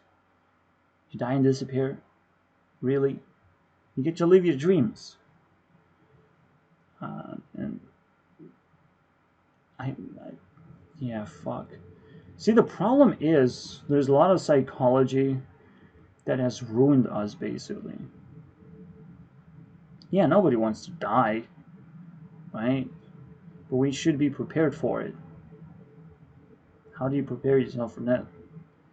You have to just define it, right? But that's another too deep of an aspect, and it's something that I prepared myself for automatically because I have no life. So I'm probably half dead, and I could be dying at any moment. You know, I could lose patience with life at any moment. I'm just on the edge of that fucking seat that I don't want to be on the edge of, because I'm starting to appreciate life again. I'm not thinking about dark things at all anymore. At all. The only problem is, like, maybe I want to be appreciated and have more money. That's it. I want to be helped, and I want to be able to help others. Both of those things are like walled out, isolated, and just don't work anymore. For some reason, people are just so closed-minded and closed-hearted, stone-hearted. You just can't. It's almost like the game, it's either abusing other people or it's magical. The game was intended to prove that people have stone hearts and they don't care about each other. They just want to beat each other up and try and compete against each other and all that shit. And even developers can get corrupted very quickly. But maybe Ben Brode is a secret weapon of this fucking game. That's why I put him there, in that position. Or like, maybe the guy who laughs too much, maybe he knows a little bit too much as well. I mean, the name of Hearthstone is a deep-ass fucking name. There's a lot to uncover yet. But I also feel disgusted at the same time that there's so much to explore and I don't actually get to explore it because Hearthstone takes all the credit. And that's purely abuse. Right? I literally cannot play Runeterra just because it's not Hearthstone. Just because of that. Just because it's not convenient for me to play the actual game. It's not fast enough. It's not comfortable enough. And there's no community that I am attached to. So you literally have to move away from a place where you have made a bunch of friends. You have established activities and all that shit. So you have to move from that place to some fucking wilderness now. How the fuck do you do that jump? You can't. You have to do that jump as a community, right? And so it's not Blizzard's thing to actually consider, my opinion.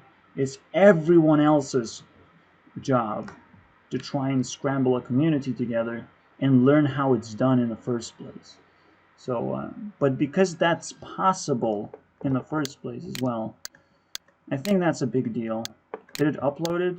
Okay, finish processing. Okay, that's nice. 3 points each, and we're gonna move on. I said 3 points. 3! Come on. I'm sweating right now. I don't know why it's so hot right now. But let's back off and just think what we can do for Minecraft today.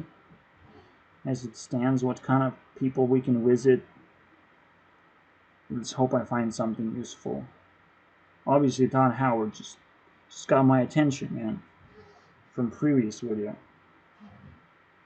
Fuck my life.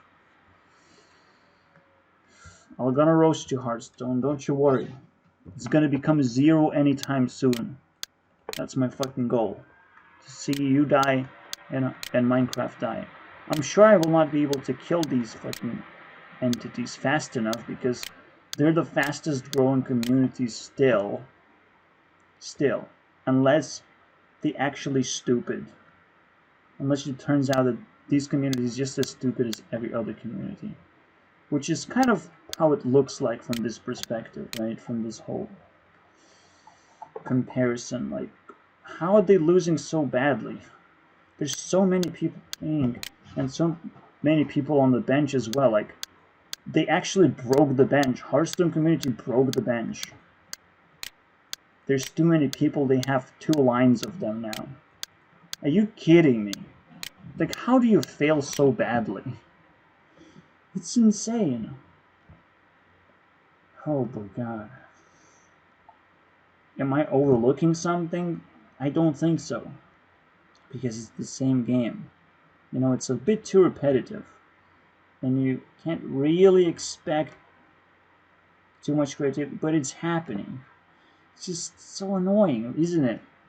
You almost have something perfect, and it's so close, and it's so wild to think that it's actually real, but it's also in some ways very dangerous and very dark.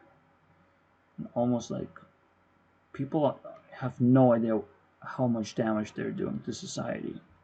Have no idea that because of them, society is more destabilized than and they think that by streaming, by being connected with other people, they are connecting the community. And that's not what's going on. You have no idea what you're doing. 0 clue. But, you know, there's going to be people who are first, who came first, who didn't actually establish sort of fairly. They just established themselves because, well, they happen to be first on a growing field, so they take a bunch of benefit for no reason and they keep it. They become this vicious establishment as well. There's so many layers. I don't want to fucking dig into this shit.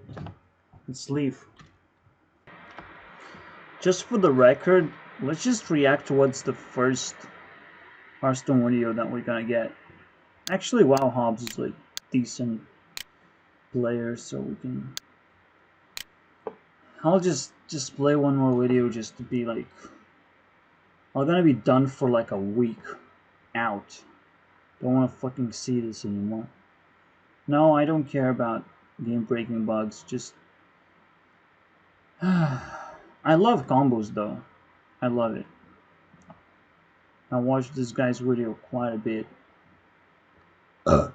Let's go on and see what this guy has to offer now. Oh wait, I already know what this is about. It's just kind of dumb, I think. But that's. It just reminds me that Paladin's pretty good. But let's not dive into this anymore. I'm just gonna tell you if I liked it or not. I expect not to like it. Because I'm just burnt out. And I definitely don't like any other. People have a decent variety of content. So it's kind of interesting, actually. It's kind of fucking interesting. And that's about it. But yeah, Minecraft is also in the same. Yeah, I mean, these are fucking mega rivals for me, personally. And I'm sure Fortnite exists somewhere, or some other game exists somewhere, where it's fucking garbage, probably. And nobody should fucking care about it. Yeah, but feel free to attack me. You know, feel free to prove me wrong. Maybe there are other games that actually exist. I can't wait, you to know about it. Because I do feel that that could be true. And I have a lot more to explore. And I shouldn't be stuck on the same fucking games anyways. This is one of those things that is supposed to happen if I want to kill a game from the list. An entire team is that a new team shows up and it does all the things that the other team does, but better. So they just straight up just punch them out with one punch. Get the fuck out of here. Game over. Whew. That's unlikely, so I just stick with my games, but like, it's possible. So just one last video and I'm done with Hearthstone for a long time. But like immediately, what am I even talking about, right? I'm talking about other games? Are you kidding me? There are so many games that are actually good. They're not good. They're poorly designed. They're just half-assed fucking games that happen to exist and create huge communities around them. It's mind-boggling that you can dive into that and spend like 1,000 hours and you will never be competitive, but you can get to learn about the game and maybe be interested somehow for some reason. Now, see, the only reason why you would be interested in these games anymore is that if they paid you money to play them. Otherwise, there's no use. There's so many better things to do in life than just experience this smash of pixels. Pixels smashing together, right? Like, sometimes they're not telling quite a story that you would want to enjoy. So you just would rather watch a movie. Or just think. Stay in your head. Pick up a fucking puzzle. YouTube is actually a much, much bigger platform than any game has ever achieved, right? So, except for RuneScape. I'm scared of RuneScape so badly. They give you money, they have their powerful currency, they have kind of like the basis of gameplay. It could be expanded into something really, really powerful, so I'm scared. There are things that could literally surface out of nowhere and become really, really big. But now I'm keeping track of enough points of view where if something is starting to rise, I'll make sure to keep an eye on it. Fortnite is not a big deal because Ninja is an asshole. It's just fucking garbage. Okay? I would love him to actually know that. That I think that he's trash. And I hate Fortnite. Because I hate Ninja as well. It's kind of... I understand the appeal to the game. But it's an FPS shooter. And all of a sudden it's like... I kind of don't like that. I kind of feel that's not exactly my flavor of gameplay. Especially when you have to have a really good computer to do it. And it's a short-term reward, basically. You just have a match and you might win or not. And you're not even sure what it means to win. At least in Hearthstone Battlegrounds you know what it means to win. It's just not be the lower half of the people, basically. But here you don't even know whether you're lucky or not, what kind of skills to acquire, where do you start, why should you start, why should you enjoy the game in the first place when that's all the game is just Hunger Games improved a few more layers up. And that's what Minecraft did. I don't want that. Hunger Games with guns now? You know, like, nah, it's just cool. I'm cool. I'll stay away from this game. No, I understand what this is. Fucking Fortnite. Oh my god.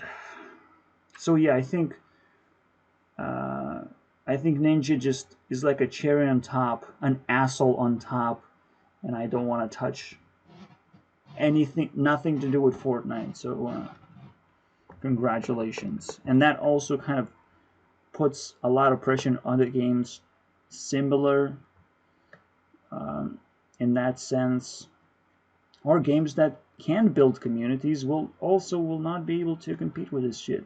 This is why I put these two mega teams in there, and I still have hopes for those teams.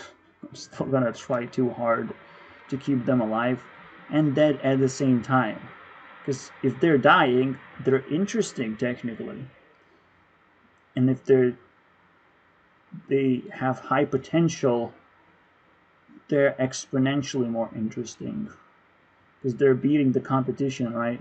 Like that's how you have to see it. So just keep going. I mean, at some point you're gonna encounter a game that's so good you will stop making games, and in a way, they keep me just enough satisfied and pissed off to where I do feel like I don't have to make games. They're already there. Just just do that. I'll just gonna keep moving on and find something else to do in life because it's a little bit too crowded here. And Game Jam is a little bit of a meme now rather than an actual event because people think they know how to design games, but game design is not some open source thing that everyone can start doing and uploading videos about it. And it's like, how do you become a part of Hearthstone community anyways? Like, I don't know neither of those things.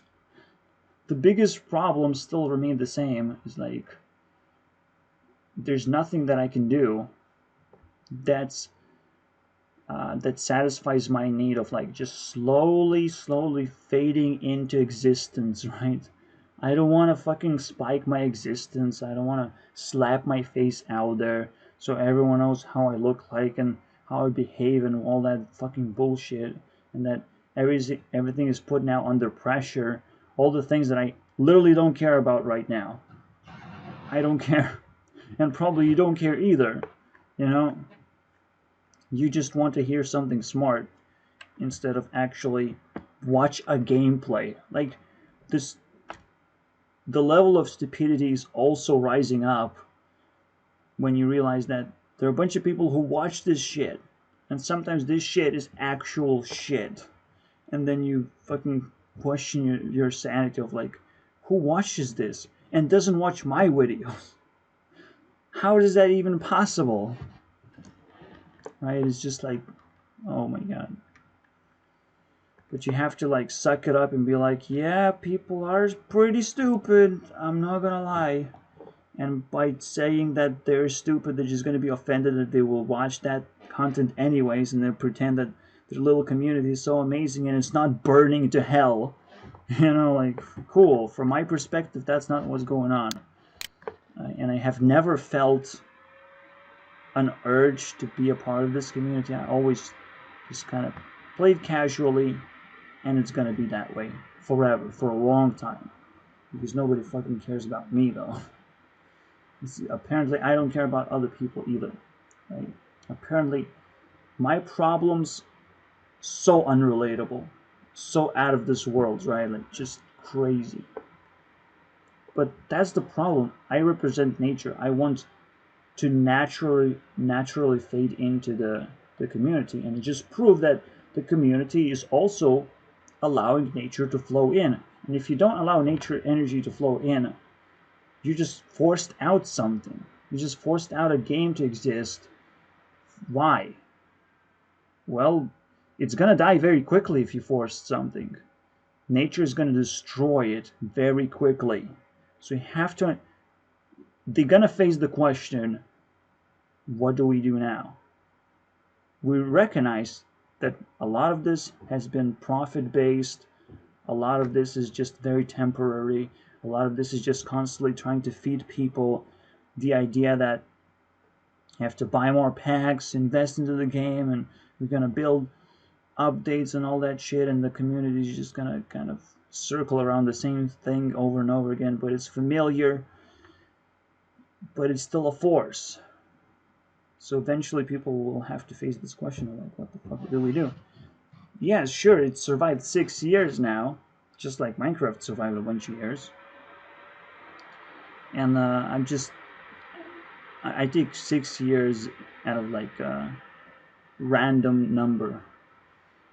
It's around 6 years, and Minecraft is 9 years. Let's put it that way. That's a lot of years. But does that mean anything?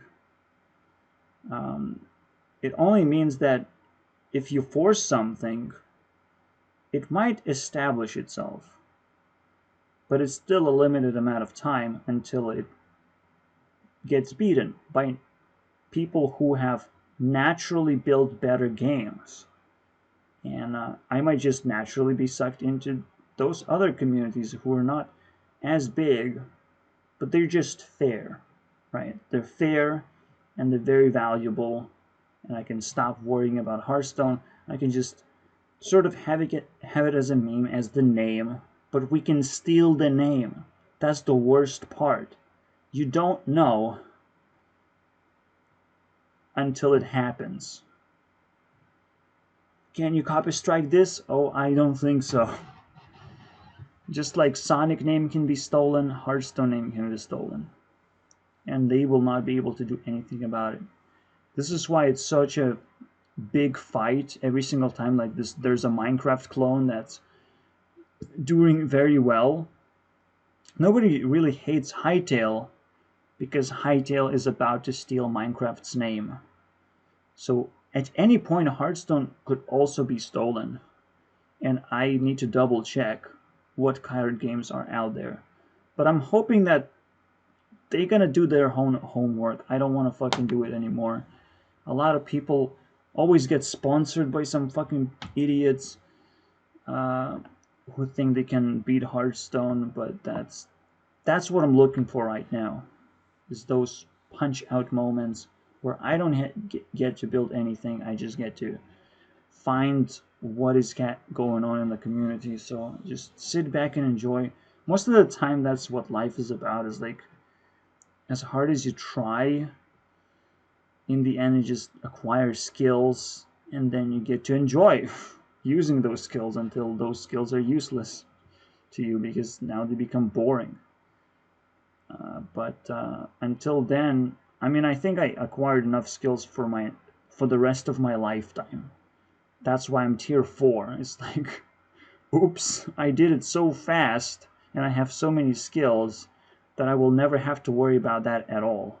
And usually that's what people worry about the most, is what kind of skills they need, what kind of education they need, how to attract fans and all that shit, how to upgrade their video quality. None of that fucking matters to me because I think I just happen to have top tier quality of everything.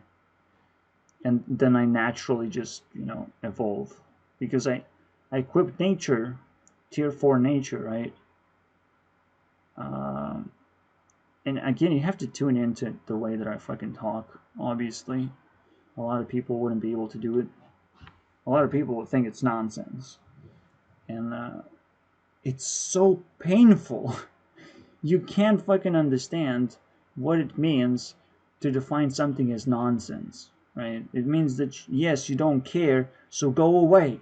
Quickly, as fast as you can, stay away, and don't say anything bad, because it's gonna come back to you.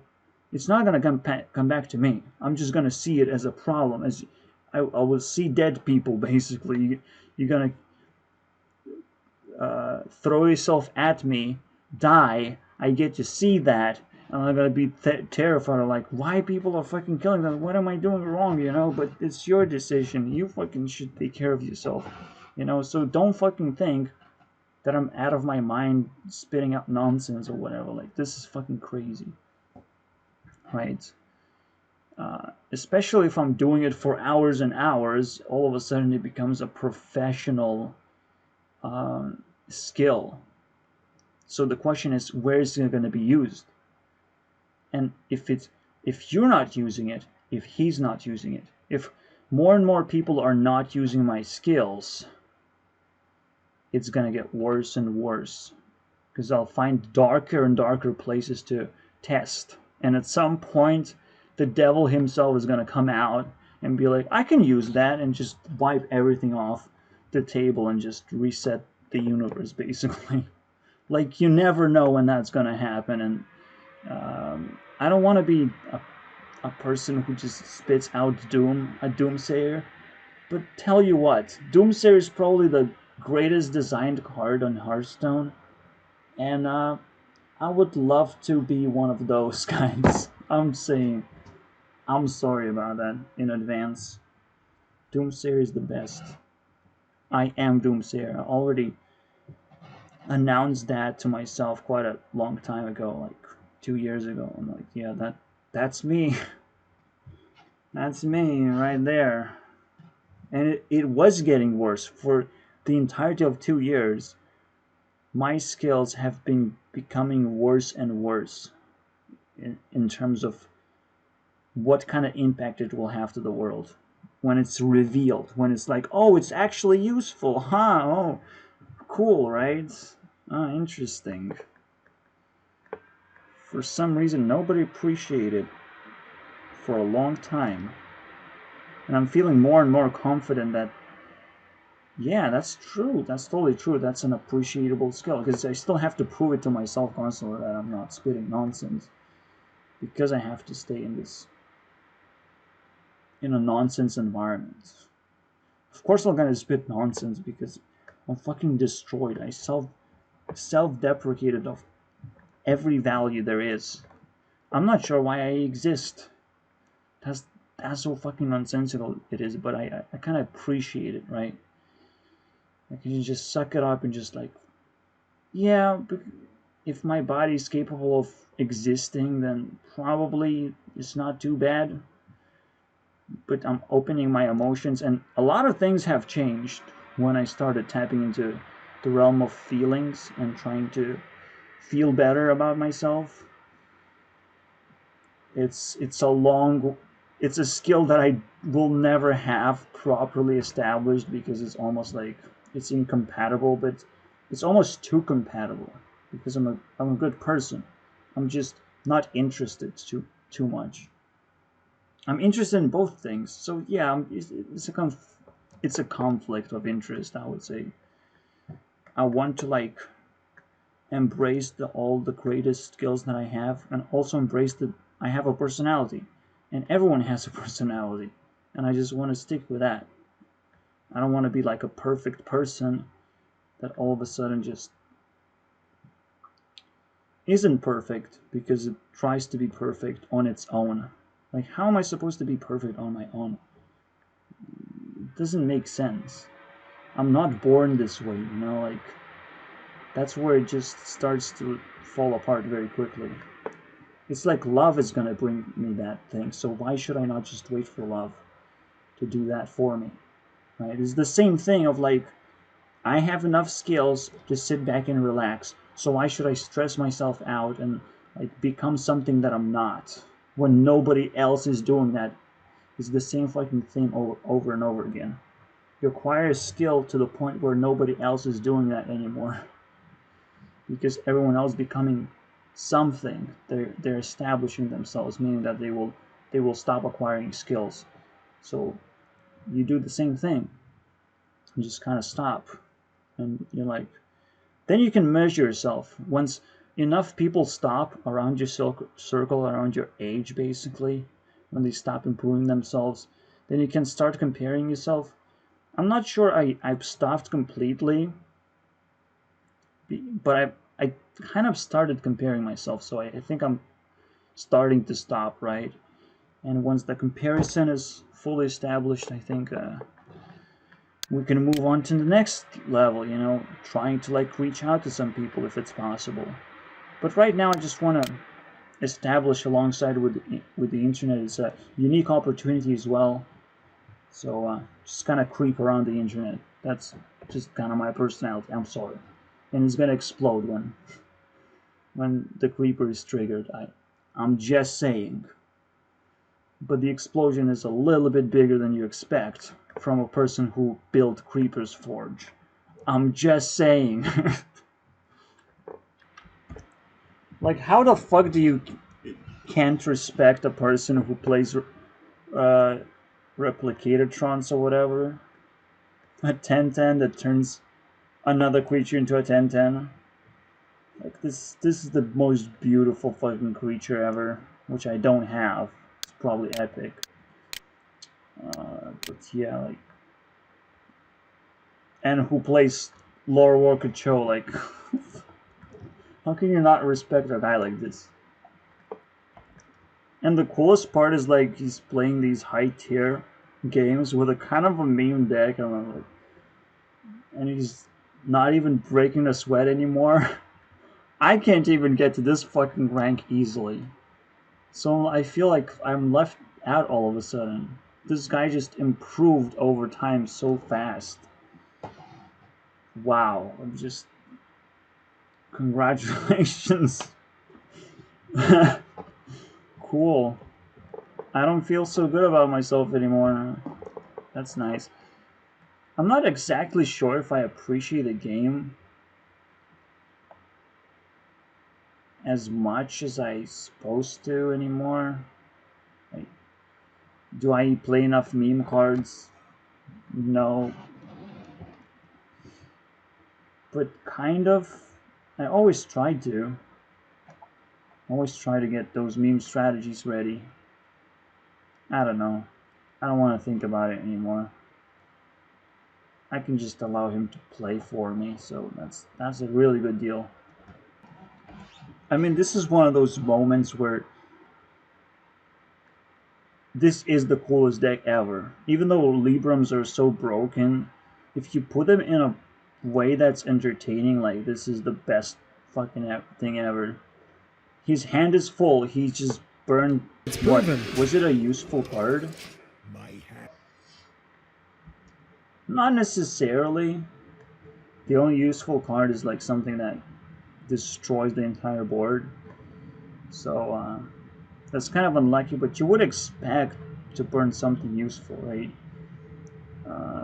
So that's one thing, one part of the strategy. Another part of the strategy is just clogging up the hand with shitty cards.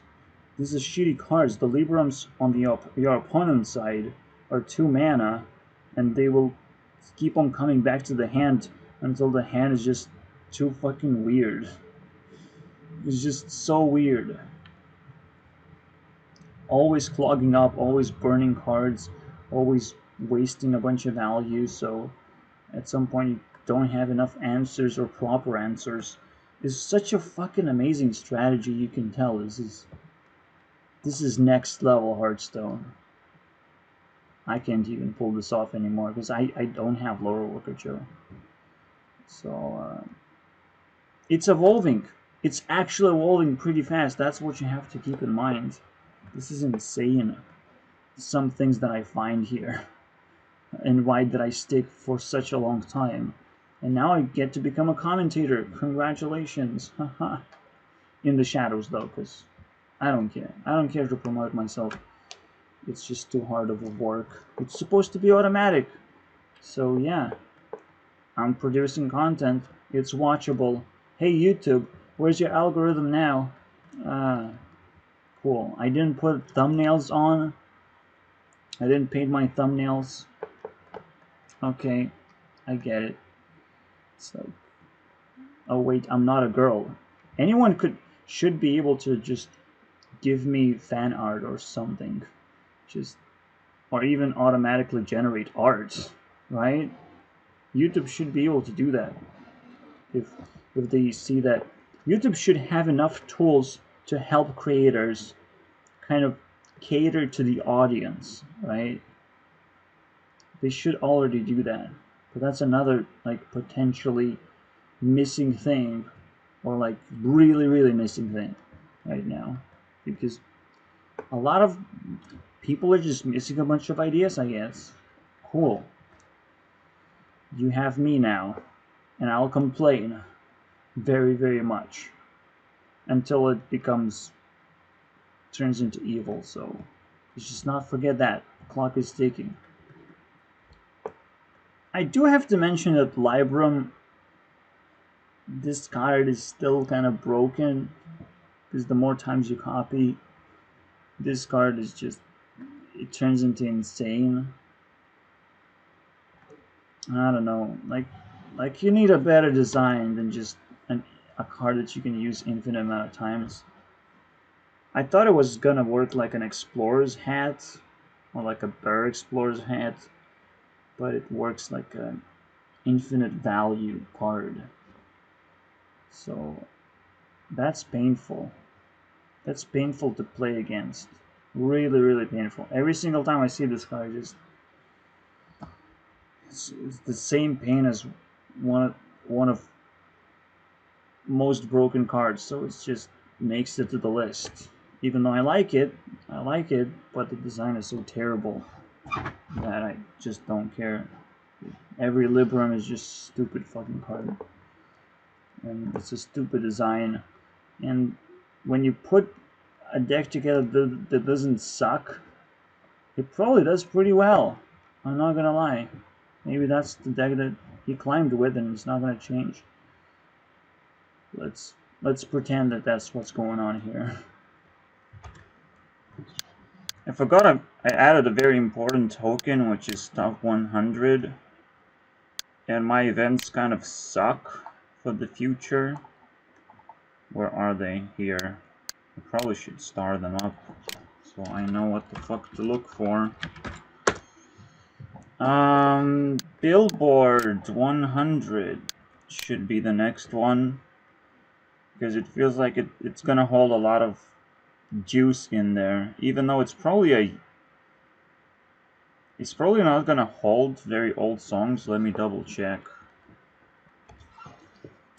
I don't know, I don't care. I just think it's a whole new world for me. Advertisement. I know it's just cut out because I have ad block. It's just funny. We'll see. Most of these artists are not on the list for some reason. So it's just literally hot. Whoever releases a fucking song gets to advertise it. That's how I feel like, you know? It's fucking retarded. Literally, it's an advertisement list at this point. Like, how the fuck do you not turn into an advertisement list? I don't understand. Mostly the idea is that the heat is now generated by businesses, right? So if they advertise hard enough, like, the song is gonna pop up anyways, and it's gonna sell more copies anyways, but also you have to have a decent artist, which kind of makes me confused of why only probably know Dua Lipa well enough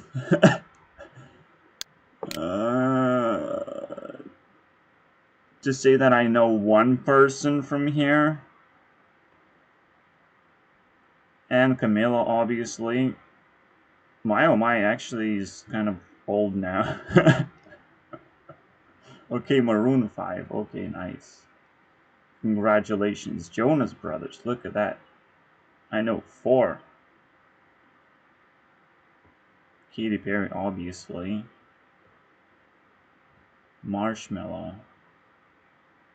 So you can see how, if I know less than 50% of what the fuck is going on, either there's something really meme-ish going on here, or like I see one person basically, besides Future, over and over again. Future. Congratulations, you own Billboard for some reason? Debut, obviously, right? So you basically throw an album and slaps an entire album sprinkles on Billboard or whatever. That's cool. It's fucking bullshit though. Stuck with you went down. Also, it didn't stay in first place for very long, did it? 2 weeks, man. Look at this guy. Look at this guy. You know? What is this? So, it kind of, well, didn't work, basically, is what I'm saying. I mean, there's probably absolutely no... I mean, I will look not into just Billboard, but any Hot 100 list that is out there and is prominent. So this, I want to figure out which one is like the best one, and just get as much information in general. I'm not actually sure why this is a, oh, by the way, different list. I guess you can choose like a complete week, and our week is just started. So it will gonna show some fucking weirdos in there. Okay. Because I see Ariana Thank You Next, which is like super old at this point. So it is like looking for a heat of some kind, I suppose. The album. So weird. So you can see how it's just sales of some kind.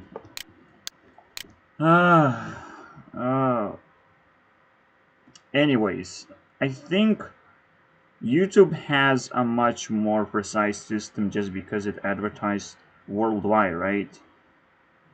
So that's it. That's just game over. And it's almost like a more accurate system because the price cannot fluctuate of points. It doesn't matter, right? Like if you actually put something up based on units sold instead of views, if there's a price difference, maybe people will think differently, you know, about the album. But who knows, right? There could be accessibility difference. There could be cultural difference. All kinds of fucking differences that we have to overcome, and those differences kind of ramping up slowly because just selling something is now also a huge difference. If you can just tune in to what's new, right, and you don't have to buy into that. What if black people still buy physical media and white people don't?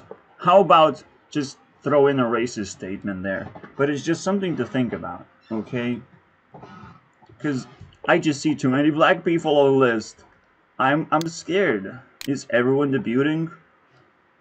Or is just some fucking political movement going on?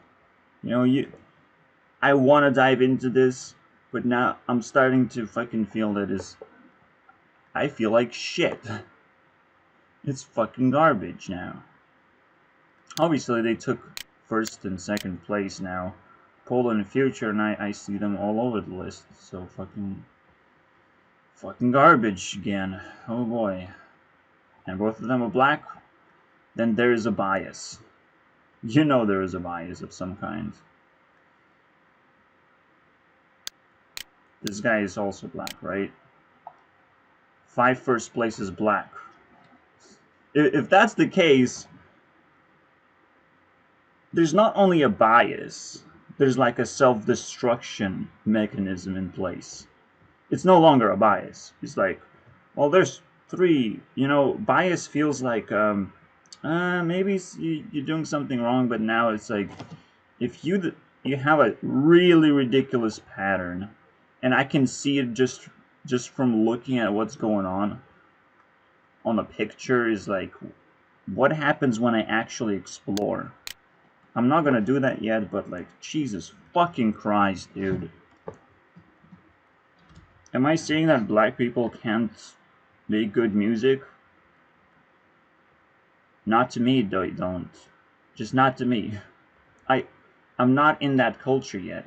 So they literally have a bubble. And as these bubbles compete, these black people probably just figured out how to break Billboard. Just how to break it. Because it says it's Billboard. That means you can just take it and break it. That's how it works, usually. Fucking weird. So, this is gonna be interesting. This is a can of worms, man. Aren't you excited? Jesus Christ. I don't have a single black person on my list. That's how fucking scared I am. This is so fucking different from my usual experience that I consider good experience. Maybe I'll change my mind, you know? But the scary part is that I will not. And I will trash Billboard and I move on to another place.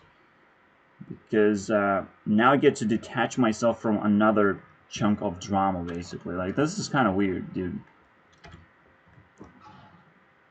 How do you get 6 million views and 700 comments? How? Just how? I don't understand. People must be not excited at all. Or literally turn into bots somehow. Just some fucking weirdness going on. Jesus Christ. Like, the engagement rate actually matters probably even more than the views, but obviously have to also monitor engagement rate. Views are monitored more than engagements, but obviously we define this as comments, as if we fucking need the actual number of comments. Again, the view count is actually a little bit limited because you cannot just click the video twice and the view is gonna pop up. You probably can only do it daily, and like maybe even strictly 24 hours, but probably not that. You have to hit the right spot basically on the day switches to a new day, and maybe you can get two views in a row. But that's it. Oh, by the way, Lil Baby, that third guy that we don't know if he's black, because we know that Drake is black. Well, now we know. I mean, that's what he represents. It doesn't matter, almost, even, right? He's represented it like 2 times because you expect a rap song as well. Because it's a little. And a baby.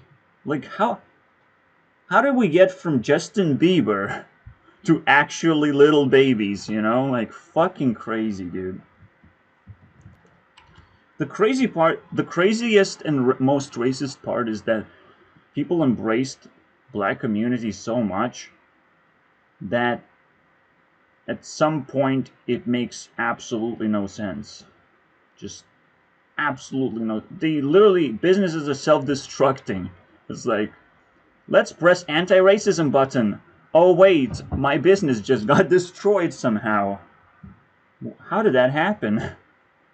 Well, because it's an underdeveloped race. It's just how it is. Undereducated, underdeveloped, and they also bubbled up. Just like, kind of like white people, but not exactly. Because white people went through wars, and just simply like, well, you're not going through wars, so let's enslave you instead. It's almost like it's a totally legit cause of what happened. But how did black people appear? I don't know the history. That's just how I feel like, you know? Otherwise, I would be listening to black people's music. Unless they're uneducated and they can only rap. They have no musical fucking talents at all. Like, are you kidding me? That's scary to me, you know? That I have to say that out loud. And people fucking disagree with that somehow. And then it gets funny, and then I'm like, okay, I'm buying all the stocks and I'm sitting on that shit. Good luck. Don't fight me. I bought your stocks, assholes. I bought it because it's so fucking cheap and so fucking stupid. I'm not gonna say what kind of stocks I'm buying, but I just kind of have this new concept, okay, of self-defense. If anyone fucking comes at me, you know, first I'm like, I'm buying all the stocks. So if any drama pops up, I win, okay? If they clean up the mess, I win. Like, there's so many win outs where only if the things stay the same and it gets embraced, I lose, right? If you can actually embrace what's going on right now when I don't actually like it, if you can do that, you get all my stocks basically. Essentially, you win the game, and my life, which is already poor, and I went all in, is gonna get cut in half. Like, Jesus Christ, who would make such a risky move, dude? There's something even worse going on, and I don't know what happened. Okay? Some black person died. Floyd was his name? Why is it all over the fucking everywhere, okay? In everyone's heads right now. What is the actual message that I'm supposed to get? Because I can't fucking look past it, okay? I can't look past it. It exists. So what is the message? Who's the messenger gonna be, right? See, when people just throw fucking messages on their Instagram page or just make YouTube videos about it, I don't care. There has to be a representative. I'm sorry, you're not playing smart at all. I mean, let's put it this way. Americans can't play smart even if they try to. They can only feel offended. They can feel all kinds of emotions if they want to. But if you want to play smart, you're in the wrong neighborhood, basically. You're in the wrong neighborhood, please. Don't watch this video, obviously, but congratulations, they are not watching this video, so they are playing smart. Jesus Christ. I am so scared. But that means I can say whatever I want. You can see how I'm not being outplayed at all. I'm just kind of sitting here and taking all kinds of opportunities until I can't.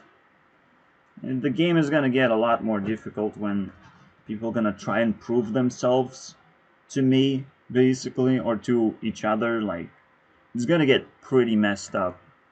Because now I can't take every opportunity ever, because they're going to take every opportunity ever. And the moment I fucking blink, I'm dead for some reason. Like, how the fuck does that happen? It's so weird. It's like, I hate Hitler so much that I become a fucking murderer. And hunting down Hitlers. Let's find them Hitlers, you know? Wow. You know, like, did evil just bounce from one thing to the other? Wait, are we suffering from Hitler virus or something? Like, this is how I feel. I mean, this is what thoughts I have. Like, nothing makes sense. But we have this American culture on the internet right now, and we have to weed it out, basically. We literally have to weed it out. That's how bad it is. We have to buy Grim Reaper and let him do the fucking work at this point. Or a Block Reaper. Maybe it's Minecraft time, okay? To block a bunch of people from the internet. Because it should be the case, right? If you're a fucking trash person, your RP gets blocked from the internet itself. Imagine internet provider companies now doing that. And I think they will. And I think the next badass bill that really gonna shake the internet is just what came out of my mouth. Okay? Just blocking people from access to the internet. Can you imagine? Can you fucking imagine? Obviously it's gonna be like 50 years down the line. Like, it's not even gonna happen in 20 years. In 20 years, maybe the idea is just gonna pop, and people are gonna be like, ugh, that's ugly. But then it's gonna actually happen. Internet surveillance. Just like in China, probably people can actually lose internet access at this point. Or at least government doesn't care about internet. It's like, well, give us all your data, you know, for now. Or they just don't care because politics, you know. How can they actually oversee what's going on? So I listened to 20 minutes of silent audio already. I already don't give a fuck. And there are so many songs that should be highlighted that don't have 6 million views, but at the same time it has such a shitty engagement rating, and also like and dislike ratio is also pretty bad. So we're talking about international here, and international is not America.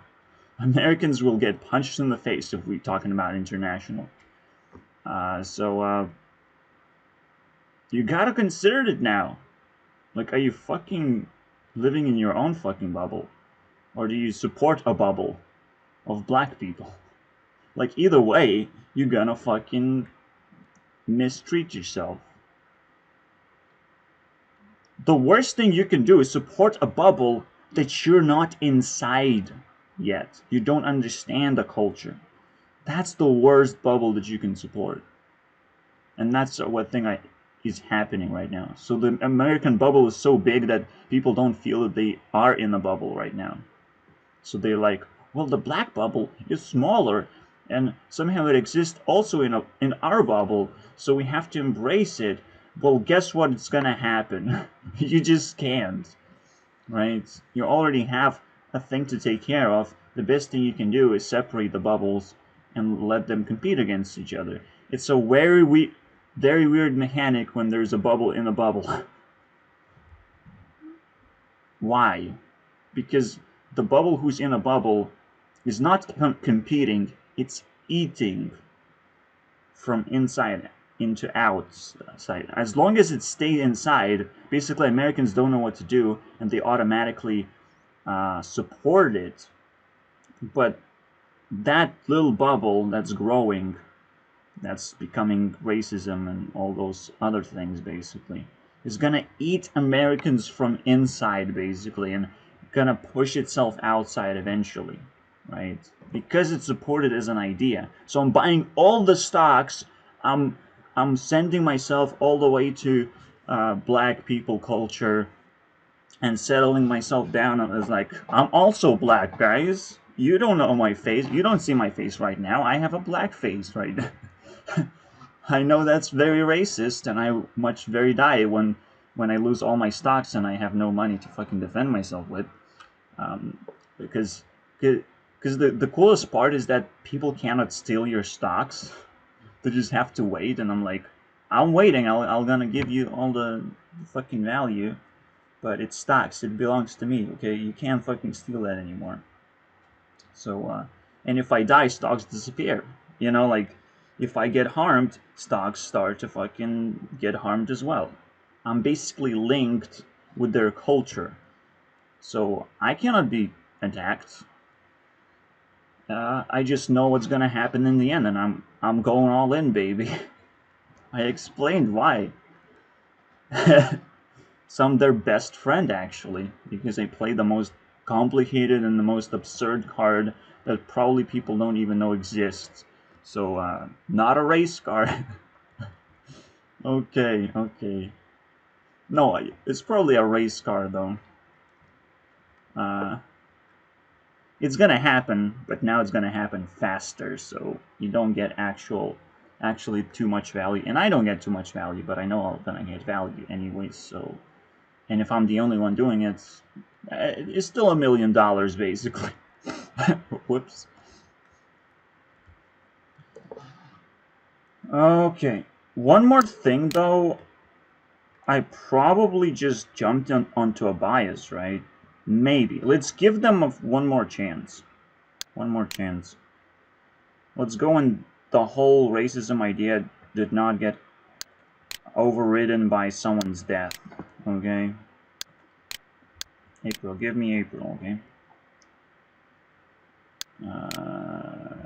Nope. Not at all.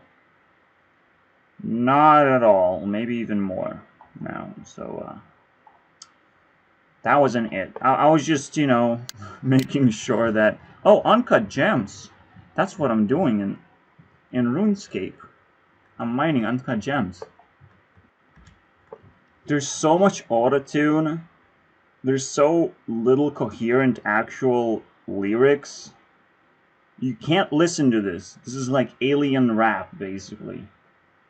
I know you're ugly, and I know you can't sing, So you're just trying to mumble fucking commune with me, but like, dude, let's learn the same language, and then we can talk to each other, okay? So if you're trying to create a language all of a sudden, well, I'll let you, separate from my bubble. If I was America, I would let you separate and do your own thing until you fucking create your own language, basically. That's what's supposed to happen right now. So yeah, get the fuck out of here. It's your turn. Your turn. I told you what to do. It's your turn. If you say you little baby, and you have to leave your mama. Bam, motherfucker. Oh, by the way, please don't send them to our country as refugees. And Donald Trump, I know you're building a lot of walls, but you can create like a new Mexico for black people or whatever. I'm just saying, okay?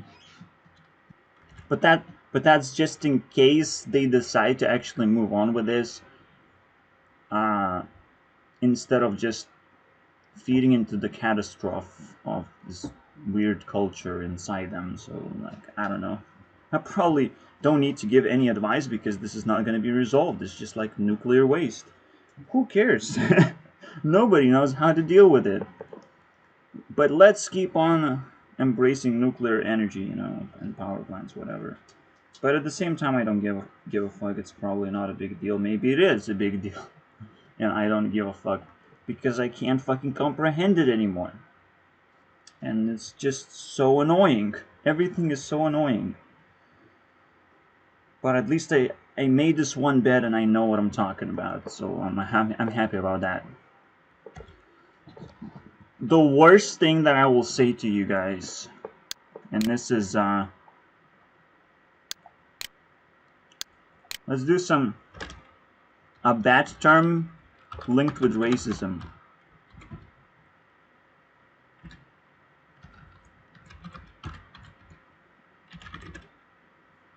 So people are in their own bubble, right?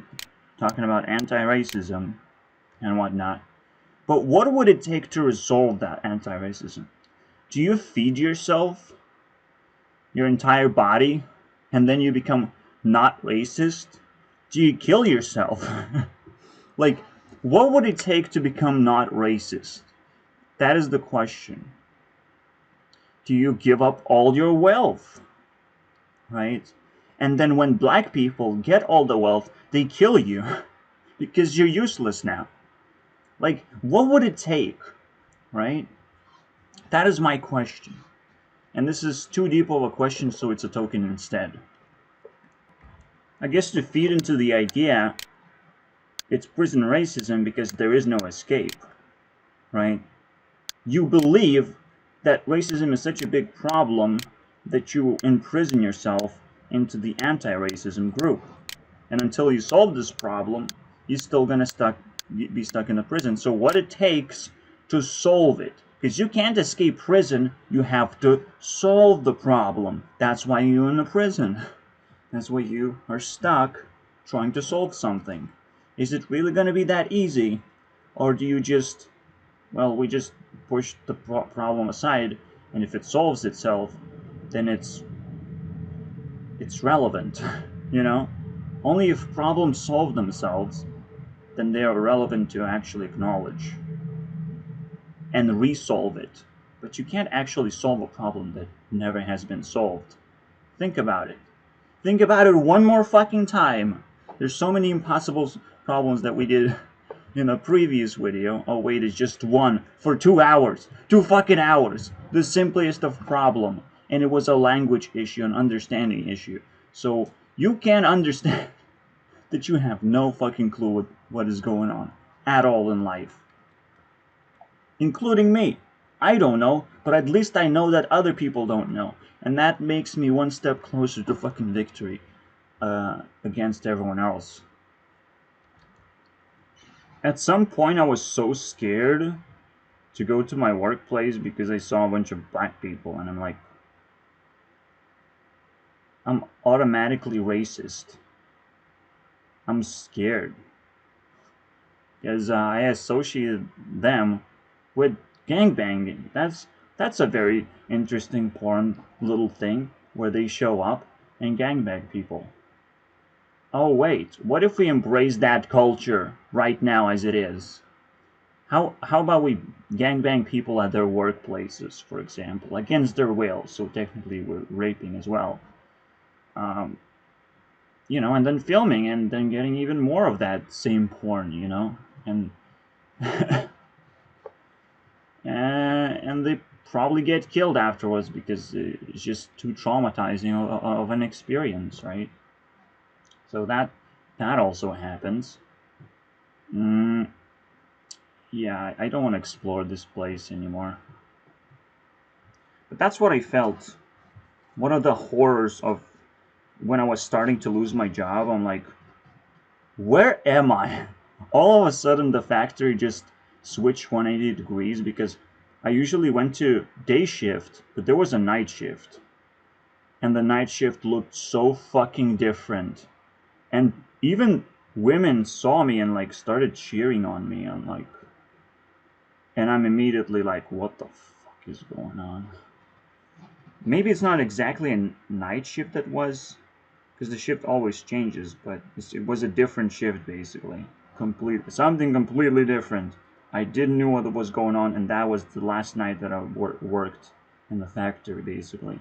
It was so fucking different, and I panicked. And they kicked me out immediately basically.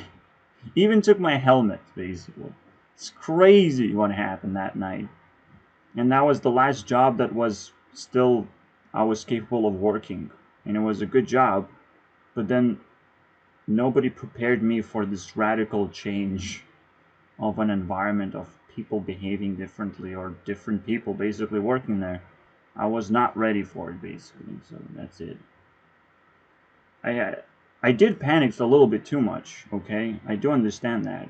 Like, I didn't have to lose my job.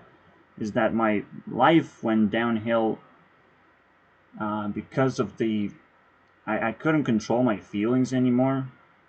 And when you work, when you go through a job and you can't control your feelings, you're just gonna be dying inside anyways. So any little thing, any little change is gonna completely destroy you. And I mean, the job wasn't perfect anyways. I got myself in plenty of trouble uh, simply because well, I can't say trouble, right? It's more like uncomfortable positions of like just what the fuck do I do? There's so much waiting. There's so much uh, unusual stuff. Basically, I just can't wrap my head around. Um, I can't actually tell what the factory was about. It was about like canned food, basically, but that's it. Canned soups, right? That's a better way to put it. And it was weird, basically, fucking weird. But it's almost like a win, anyways. But maybe a loss. I don't know what it takes to actually do something so stupid, but at the same time, it's just so simple, right? It's so and the boss of the company just kind of scoops me in and then asks me a bunch of questions. But at the same time, he's talking for too fucking long, where I can't actually explain myself properly. So the whole situation becomes a mess, and they can't even resolve it quickly enough. Of like, wait, we're not gonna pay you for this. Quickly take a job, but they couldn't even find the job for me either. Which is just there's so many layers of fucking weirdness, and all of a sudden they just kick me out at the same time. Like, what is happening? I wasn't doing any damage. It's just I wasn't like running to them and asking a bunch of questions on what the fuck is going on. I was just uh, wondering, confused, basically. And it's just so fucking disgusting. You're just so disgusting, man. I mean, it broke my level of sanity, and I did something stupid. But it wasn't like I wasn't fit for work or whatever. It's just so fucking weird.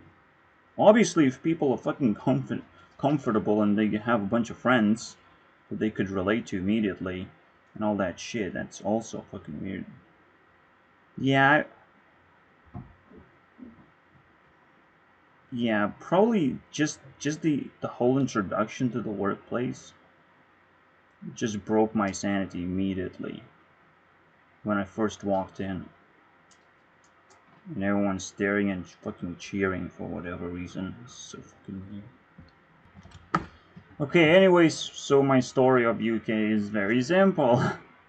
Right? Over time, you lose a bunch of jobs for stupid fucking reasons, and you can't negotiate, so you just get out of the fucking town, but you can't really go to another town because now you're paying rent and you have established yourself, so you have to like detach yourself anyways. So might as well just run. It's too much fucking head-breaking decisions that you have to make, especially when you have to leave two people behind that kind of helped you out, and you might not be able to actually afford to move out as well. It's too much of a risk as well. But instead, I went just deeper because I didn't feel like my home was welcoming enough to return to. Now I'm recognizing how big of a mistake that is. To just stay inside and pay rent, like it's the craziest fucking idea. So now I'm happy. Now I'm cool with everything. I went so deep that I actually like lost a friend, and now I could barely get another friend to help me out. Now that I return home, it's just such a mess. I should have basically I made a very expensive mistake, and that's about it. Uh, but it's not exactly a mistake when everyone is just punching you down, right? And like everyone else is making mistakes and you just suck it up, right? So it's a survival then.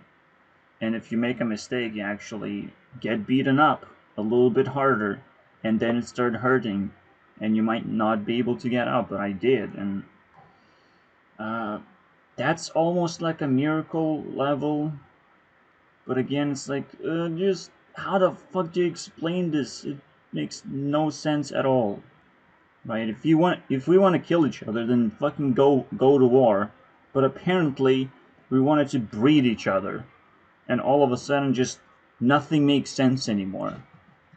We breed too many people, and we went to war too many times, and neither of those things make any sense to come as in a sequence, unless there's some kind of crazy thing layered on top, which probably I can call government, right?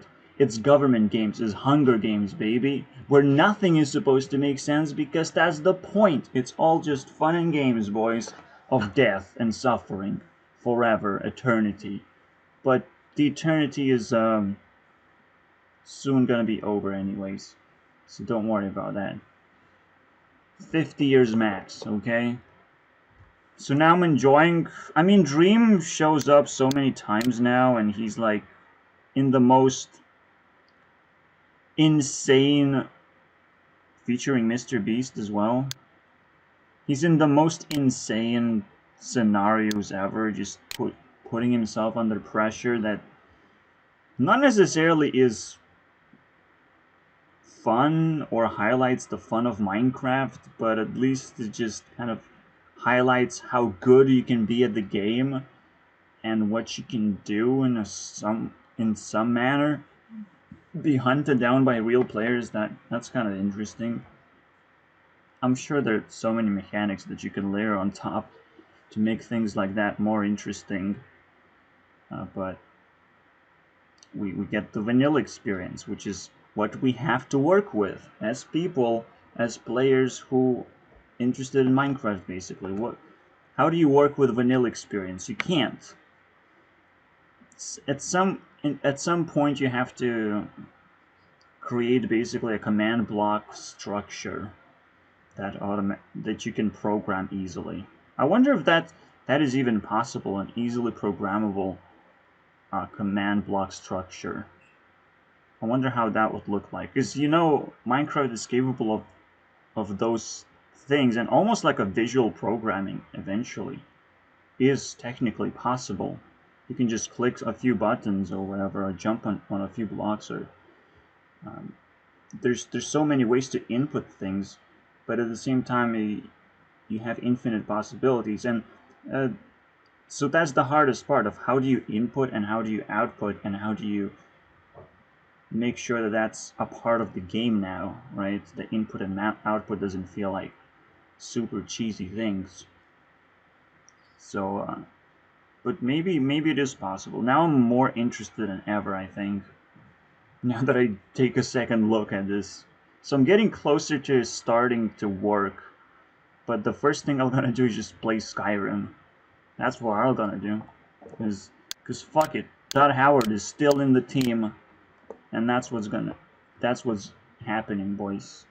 I was so inspired just after watching Skyrim demo. And the weird part was like, the voice acting was better in the demos. This one is like, what, compressed version of the voice acting or something. So it just felt very weird.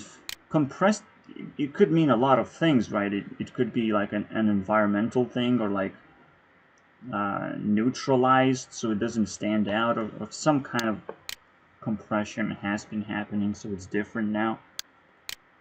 But the most obvious one is like voice acting could take up a lot of space, I think. So you just compress it and that's it. Damn, so many times this guy just goes down to half a health. So fucking weird. And at this point it's just lucky. And he should restart. If you're a speedrunner and you get into a lucky situation, you get a choice whether to restart or not. I guess it's fine not to do that, just to try and just bait viewers into believing that this is like legit speedrun or whatever. But of course it will take a few many tries basically to get it so fucking insanely lucky and get out. Well, in any ways, it's like 3 points worthy, but this guy doesn't exist yet, so I'll just pretend that dream doesn't exist and give them the dream of like 3 points. Crazy, am I right? Wow. They're almost on the leaderboard. Oh wait, no, because there's a bunch of different Minecraft players that still haven't made it to the list. I guess I never really highlighted Minecraft people or try to dig into like as deep as I can of who's still active at all, and who's active like from the old school, because the old school people are like super valuable. That's why I immediately put Captain Sparkles or like Seth playing. I don't give a fuck, I can just put them in automatically because they're old school. They have a bunch of content deep down, but to dig deep down actually becomes a challenge because you never dig straight down. You have to bounce from channel to channel. All of a sudden they have to, like someone like Seth Bling has to highlight other channels, and then you somehow dig into those channels, and like then you come back to Seth Bling if you miss him or whatever. It's just such a weird dynamic. It's really hard to wrap your head around. So I'm not sure what I'm gonna do, but I'm collecting ideas of how to solve it. You can also imagine this scenario where Americans were so vicious to take this last land in the world that their main intention was to take over it because they want to isolate themselves from the rest of the cultures. And now America is like turning inside out because they're snapping back to like bad ideology, because the ideology was so vicious in the first place, but that's what makes it successful. If you force something and you actually have something to force. But right now, everyone is forcing onto each other, grinding money still, which now turn into borrowing money and ruining each other's lives. So like America's almost like a ticking bomb, but it's in a weird way ticking bomb. Because it's not gonna work as a bomb, obviously. How can it work underwater when people are rich, right? It's more like the whole thing is gonna start shifting. But yeah, I love speculating. I sometimes don't have all the tools to set you a roadmap because I shouldn't. I shouldn't have to be able to predict the future because the future is always bleak and terrifying. You would rather make up world apocalypse stories than world success stories. But the only world success stories that you can come up with is like people fixing shit, and it would have a tremendous effect. But I guess the biggest deal is that because Americans started with isolation in the first place from every other culture, and they gained success doing that, and now they don't want it, but they don't want it in such a weird way, in such a misunderstanding way, right? Americans don't know what it means to be anywhere else in the world. That's what you have to understand. And so, to them, diversity is such a fucking blissful concept. And I guess they also have a weird relationship with Canada and Mexico as well. But that is also yet to be explored. But it's a good introduction, I would say. That was pretty fucking intense till the very end, and Dream got to half a heart 7 times or something, and even in the very end, he dies after defeating the dragon, and then the verdict is kind of meh, meaning that he also won by a very slight chance, technically, or a technical bug, or an exploit. Basically, this was garbage the whole way through. It's almost like a Hearthstone. It's like, it's garbage, but it works. Fuck you, dude. But okay, we'll continue watching this channel for one more time just because Mr. Beast showed up for some reason. Okay, but that's it. Alright, so in order to figure out if Minecraft can have a special programming language that might not actually be available in most cases, but Minecraft is a visual world, basically. It doesn't just have to be a sheet of paper that represents whether you are in a loop or something, or the way the functions look like could actually be three-dimensional in some cases. Like, it's kind of weird what is possible. So I want to just take a really deep look, not just see that, well, you can do a programming language, but in a really awkward way where you have to make a keyboard like this. There's obviously some kind of shortcuts for that as well, but it's a really deep subject. Basically, it's the only thing that would inspire me to come back to Minecraft and make maps, or in short, turn Minecraft into map making solution once more. Just for one more time, it's gonna be a really easy way to make maps. But there might be just a few things that you need to copy paste from AdventureCraft, which is like a sell block, where you, by earning some resources, you can sell those resources really quickly. So basically, when you drop, when you want to create a very quick shop, for example, you can sell or buy resources, right? So that's the first thing. then you have like trigger blocks, but those are not necessarily important. What is important is that they are invisible, right? So the command blocks already can trigger themselves, but you want to do a trigger block or any type of command block, you want to place them as quickly as possible, right? With the idea that you have kind of a lot of control of how to manipulate, I suppose, like your inventory space or something. There is some kind of input that's going to allow you to do things faster than just typing in the code itself. So there's a lot of things that I have to explore, and it's a higher level than Seth playing, okay? That's one scary thing. And what I'm looking at, or I'm looking for, is a higher level creation than Seth does. Maybe almost like 10 times more powerful as well. So, well, when it comes to power, it's going to be a lot more powerful, exponentially more powerful, because he's just kind of like realizing memes, while I have to actually create something that will help me for a very long time, and maybe help other people as well. If it works, obviously. If I actually make it through, then all of a sudden I can actually claim credit and all that stuff.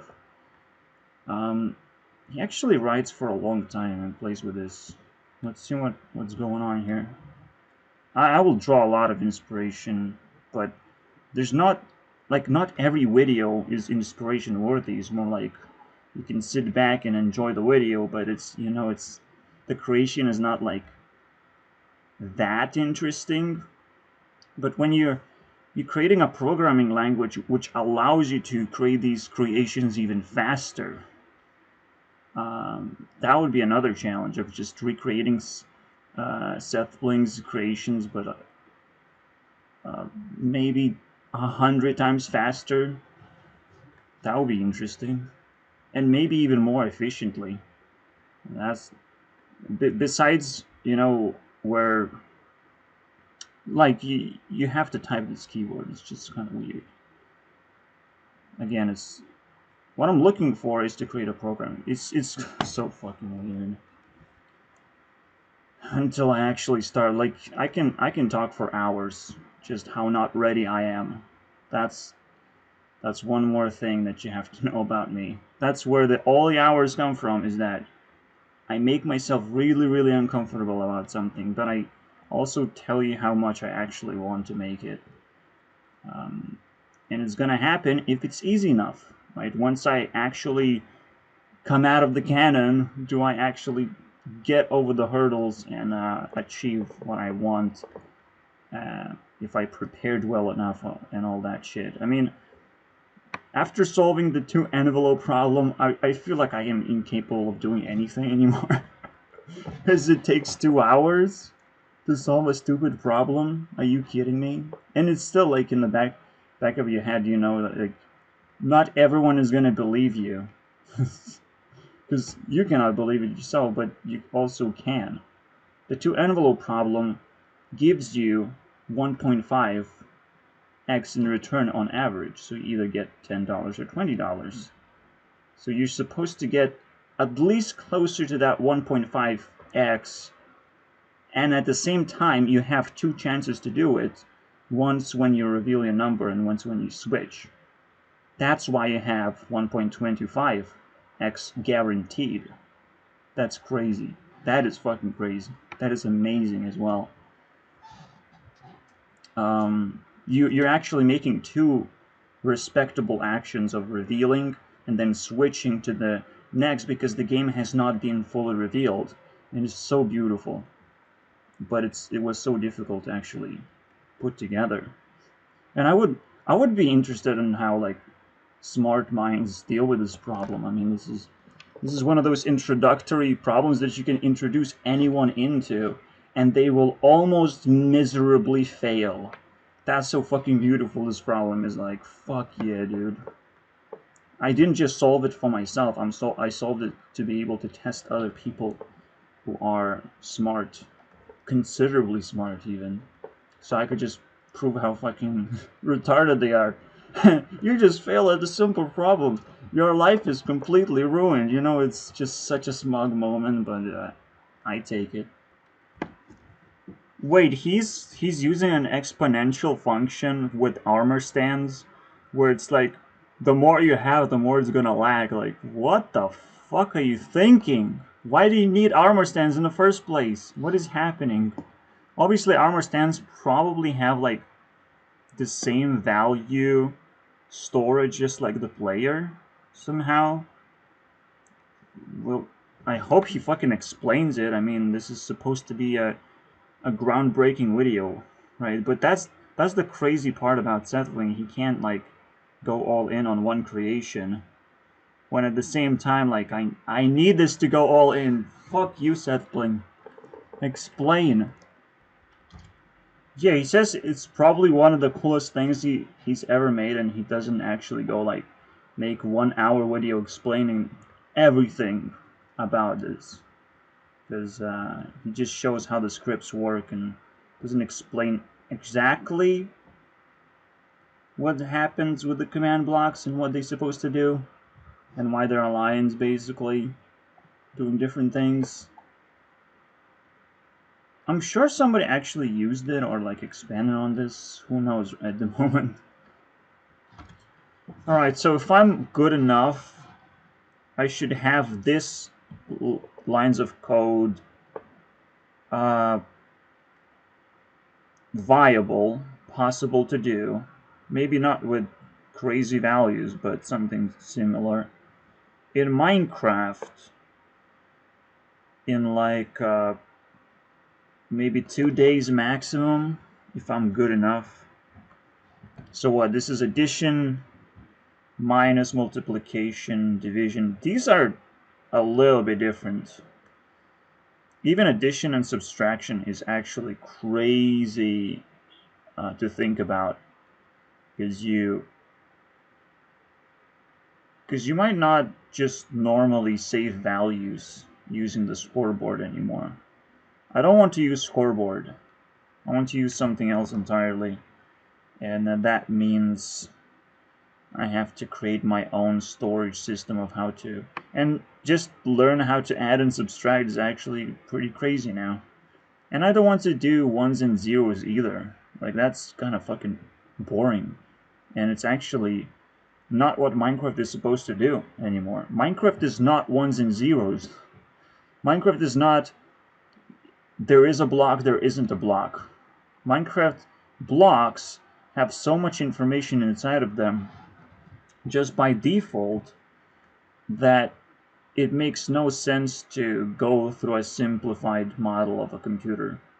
You have to go through a more complicated one where you store numbers differently, and you store numbers in a visible way as well, that your computer can read very easily and you can read it very easily. And maybe there's a few more possibilities that open up because of that. I don't know. We'll see. There's a lot of possibilities that I feel are gonna be happening here, and it's one of those goals that feels a little better than just doing ray tracing on my own. Like, at the same time, I have to like be a prominent part of a community. That's one of the goals, basically. So, and at the same time, like, yes, in order to make Minecraft better, I have to go deeper, basically. There's absolutely no other way.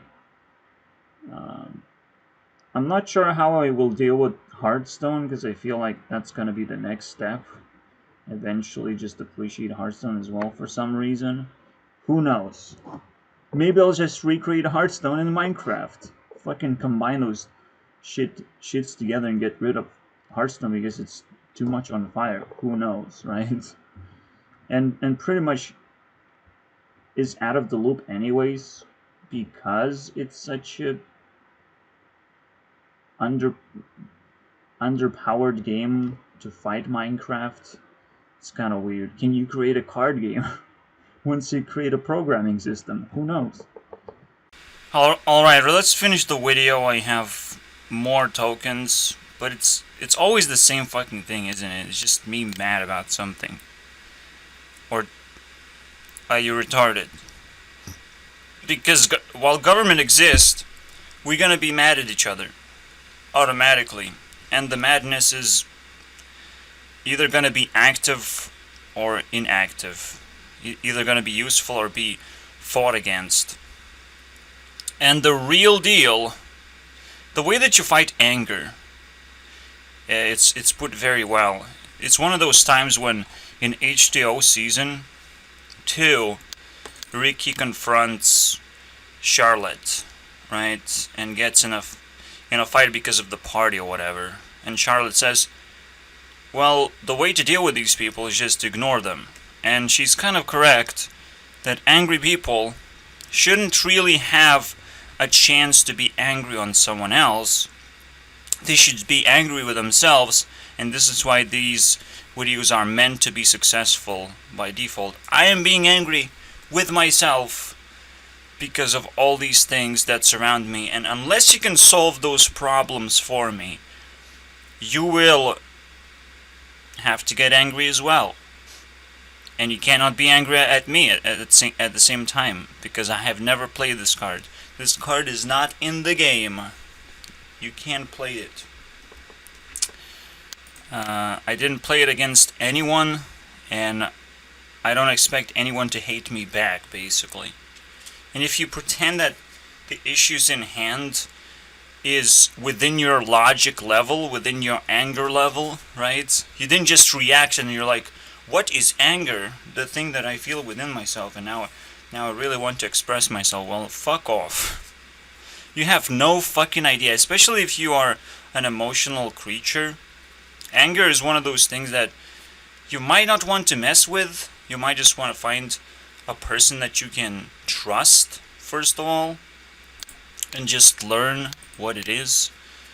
The earth, okay?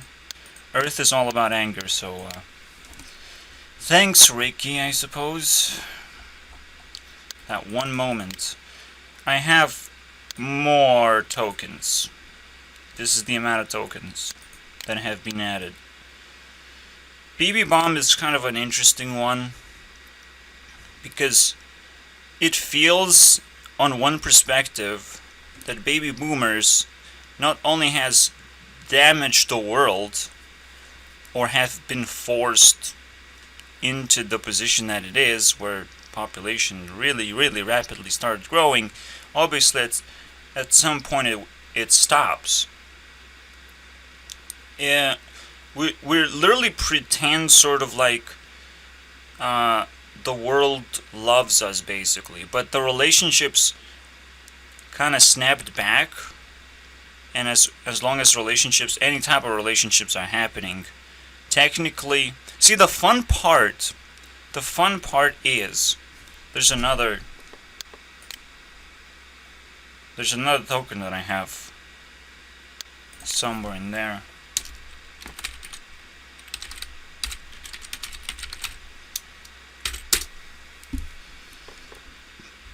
If you never embrace sexuality, and at the same time you can actually halt it, just like you can stop smoking as well, so you can stop it, right? You can stop having girlfriends or boyfriends, who cares? But I'm not sure what's going on. I feel like back in the day we have a group of girls, but now if they are so fucking out of their minds, they're a group of girls that have a sexuality but don't fucking go out with the guys or whatever. Like, in order to earn sexuality and be on the spectrum, it is a huge amount of work. Okay? It's a fucking title that you can't just fucking label on yourself. The same way you cannot just label yourself transgender unless you actually slowly become the other gender, and for good reasons, and you can defend yourself, and you don't actually have to like play dress up necessarily, or even put makeup on. But at the same time, does it even matter for you to go from man to a woman all of a sudden? Is that even possible? Like, logically possible? You can claim that, but what would it take for you to get there is the question, right? And the possibility is more like, is it worth it? Are you gonna get anything from that at all? Besides being weird, like the rest of the internet, which is why I put another token of internet insanity. Internet is weird, and you're gonna get crazy ideas basically. And again, mostly from Americans because they can afford it, and they kind of want attention. Almost more than any other country, simply because they're just weird. They want attention because they're weird. They actually can afford having attention at the same time. They're not just a bunch of fat people or whatever. There's a lot more to explore in this, but I know there's always some fucking stupid shit going on, and especially every channel and every person in general has their own flaws that sometimes they just can't fix. People pretend that just being on YouTube is like not exactly public service. You can do whatever the fuck you want, or some people think the other way around, where it's just totally public service and you have to be clean and protect. It's so confusing because people's intentions are so different, and some people just want to stand out so badly they fake shit up. But it's even worse, right? You know, YouTube is gonna censor things, copy strike things, stop things from flowing naturally. It's just it is gonna turn into insanity when we're talking about internet here. There's nothing you can do to force anything, because internet has almost like infinite power, right? When you're talking about very limited power, when you're talking about human versus a tree, you can force the tree to fall down, or even wrap it around yourself as a fucking house. But you can't defeat internet. It's just one of those forces you can't defeat. You can't actually defeat government, and people are like, well, if I cannot defeat internet, I will defeat government. But there's probably a government endgame. As I said, government and politics are the counterproduct of the internet, right? And technically, I'm really mad. Just because this narrative doesn't go away. Let's see what Ariana Grande has to say. She's on my team. Maybe I will ditch my team entirely, just for social distancing, you know. I also want to learn social distancing. So that's a lot of things to read. Oh boy. I don't think I need to. I don't think I need to do that as well. I just kind of stopped with this one. It's easy to read and easy to understand, because it says it cannot be changed by intellectual reasoning. Now, how many people actually have intellectual reasoning? How many? And do you actually apply intellectual reasoning to yourself and maybe think that racism is not that big of a problem? Just for a moment, like unemployment, like health issues that we're dealing with. You know, maybe racism is not that big of a problem, and it wouldn't be aggravated if it didn't get all the attention instead. It's like there's a difference when a water person gets attention and when, you know, Ariana Grande gets attention, and when Logan Paul gets attention. There's a tiny bit of difference, you know.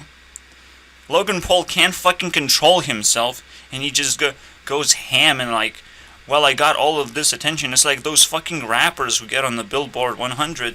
They get all this attention and they feel fucking invincible, even though they're trashing the fucking internet right now. I'm actually feeling that I have to be racist by default now, and that this issue is now important all of a sudden. Congratulations. And the problem is because the government endgame is in place any time now, because we're so on the edge of that happening. The moment the clock hits 1441, the government understands they already survived, basically. And the real problem is not about the government surviving any more longer. It's about government removing itself when the most convenient. Basically selling its own power to the internet. Because the internet is going to consume the government eventually. Government will not be able to run away. Run away, internet is consuming you. So the question is, what are you going to do about it? Better fucking learn programming, assholes, if you want to do any impact, because that's what intellectual reasoning is intellectual reasoning. You actually put a program and you see what your intellectual reasoning is. Congratulations, learn that. Good luck, because I'm gonna fuck you up when I create my language. And maybe some people are gonna use it, maybe because it goes viral, but I just want to fuck people over if they feel like they can do anything in the real world. One thing that you have to also understand is people are at personal war right now, when we used to have a public war, I suppose. Maybe for the longest of time in history, that's all we could do. But right now it's a personal war. Because we have access to any goods ever. We can actually get anything we want, and that allows me and anyone else to just stick with it, and just be reliant on those goods, because then they will never go away. We're so heavily established that the real love comes not from people. People hate each other. And we just pretend to actually care about each other. Which is why, again, racism actually doesn't even exist. Because it's one of those relationships that have to be keep on reinforced. And it's personal war. Meaning that it doesn't actually matter what your race is, because you cannot compare yourself to other people. You have to be you, and you have to fight personal war. Especially in order to just discover what your personality is. That's probably the main goal of your personal war, is like, how does your personality work? And how do you survive? What are your ways of survival? Because the moment you figure it out, you can finally embrace that. Cool. I mean, I will always hate specialism, which is going through school, going through education, becoming something special. Or even being something special on YouTube. Even that doesn't work. I'm a Hearthstone player. I will always play Hearthstone. If I need to not play Hearthstone, I will have to create a second channel. Well, guess what? Both of your channels are going to die at that point. You can't split yourself on YouTube. You have to find a way to find a perfect balance, and all of a sudden, your viewers have to find a perfect balance. It's not easy, but it's just something people have to do. And stop pretending that they're special. Especially on a platform where you have to broadcast yourself and not your fucking relations to the communities that are out there. I don't fucking give a fuck. I used to come out of this adventure craft community, and it's still haunting me. It's probably the most scariest thing ever, is to be attached to a community that has full of a bunch of expectations for no fucking reason. It's like, get a fucking life now. It's over. I either gonna make my fucking engine or not. I don't even know if I want to play Minecraft anymore, and it pisses me off. I can feel like I can do programming language, and then I fall flat because nothing can beat ray tracing and Unity. You combine those things together, it just blows me away. It's impossible to beat it anymore. I just need to do it as efficiently as possible, and I'm so lazy about it. Because nobody fucking cares either way, right? Until it's finished, nobody cares, right? People just want to take it and grab it, because their personal war demands that free things are good, basically, and you have to grab them as quickly as possible and demand free things, basically. And sometimes it's not possible. You can demand free things from Hearthstone because it's already free. You can even demand Minecraft to be free, for fuck's sake, right? But then you get to trade maps and apply taxes on that trade. By Microsoft now. They can just apply taxes. Is that fucking difficult right now? Even you put a tiny tax on the very, very popular thing, and all of a sudden you get everything back. All the reasons, basically, to behave just like a government, right? But it's not exactly like government. It's more like, well, if you're trying to sell something, there's a tax for that. Tax based on the platform that you're using. So, if you're using Minecraft to sell your map to someone, well, Microsoft is going to take that. And if there's a refund, you won't get a full refund. You actually have to pay taxes to publish your map. It's kind of weird. Meaning that someone can rip you off. Well, probably. Let's not dig into that. Because I will never know a perfect solution. I just know that nobody's doing it properly. Like if the same way Hearthstone could just open up trading system and just put a little tax, same way RuneScape could put a little tax on their trading system and make sure the fucking game is interesting to play. And not only tax system on their trading system, but also tax system on the skill system, so people don't fucking abuse and create too many accounts with one stat. Like, is bullshit. But okay, we can go on. We can go on. But basically, I'm starting to prove over and over again that it's pointless. It's so confusing, and we're fighting a personal war. We're not actually capable of comprehending any problems, isms, basically. It's like, no, you're the way you are, and you have to figure out how to change that in a way that is most valuable to you. Like, if you're a woman, well, stop acting like 100% women-like. Then you will be treated differently. Because the way men and women are treated is just huge difference. You have no idea. But that's the thing that you have to figure out for yourself. I can just give you a hint, and that's the end of that. 2 more tokens, but they're confusing, but because they have question marks, and that just kind of destroys them. So I'll just destroy them.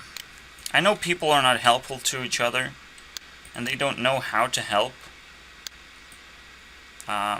There's one, I guess I can rename it just simply.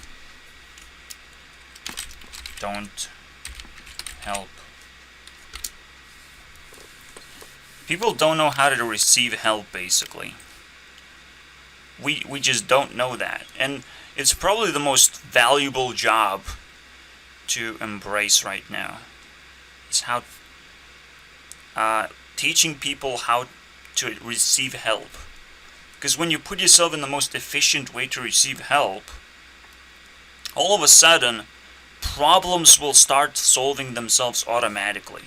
It's like, well, I need this amount of money, and then I'll survive, get a fucking job, or maybe I actually need a job instead, and not just money, right? So they get a little bit of credit, and then we try and figure out whether the person is fit for a job, and then try and promote him, right? Right, like that's the whole idea. Is trying to interview a person to the point where you can actually start promoting him for what he's worth. And maybe and you can't underestimate the worth of a person who doesn't have a talent, because those people just gonna not think about things and just work pure labor. It doesn't matter.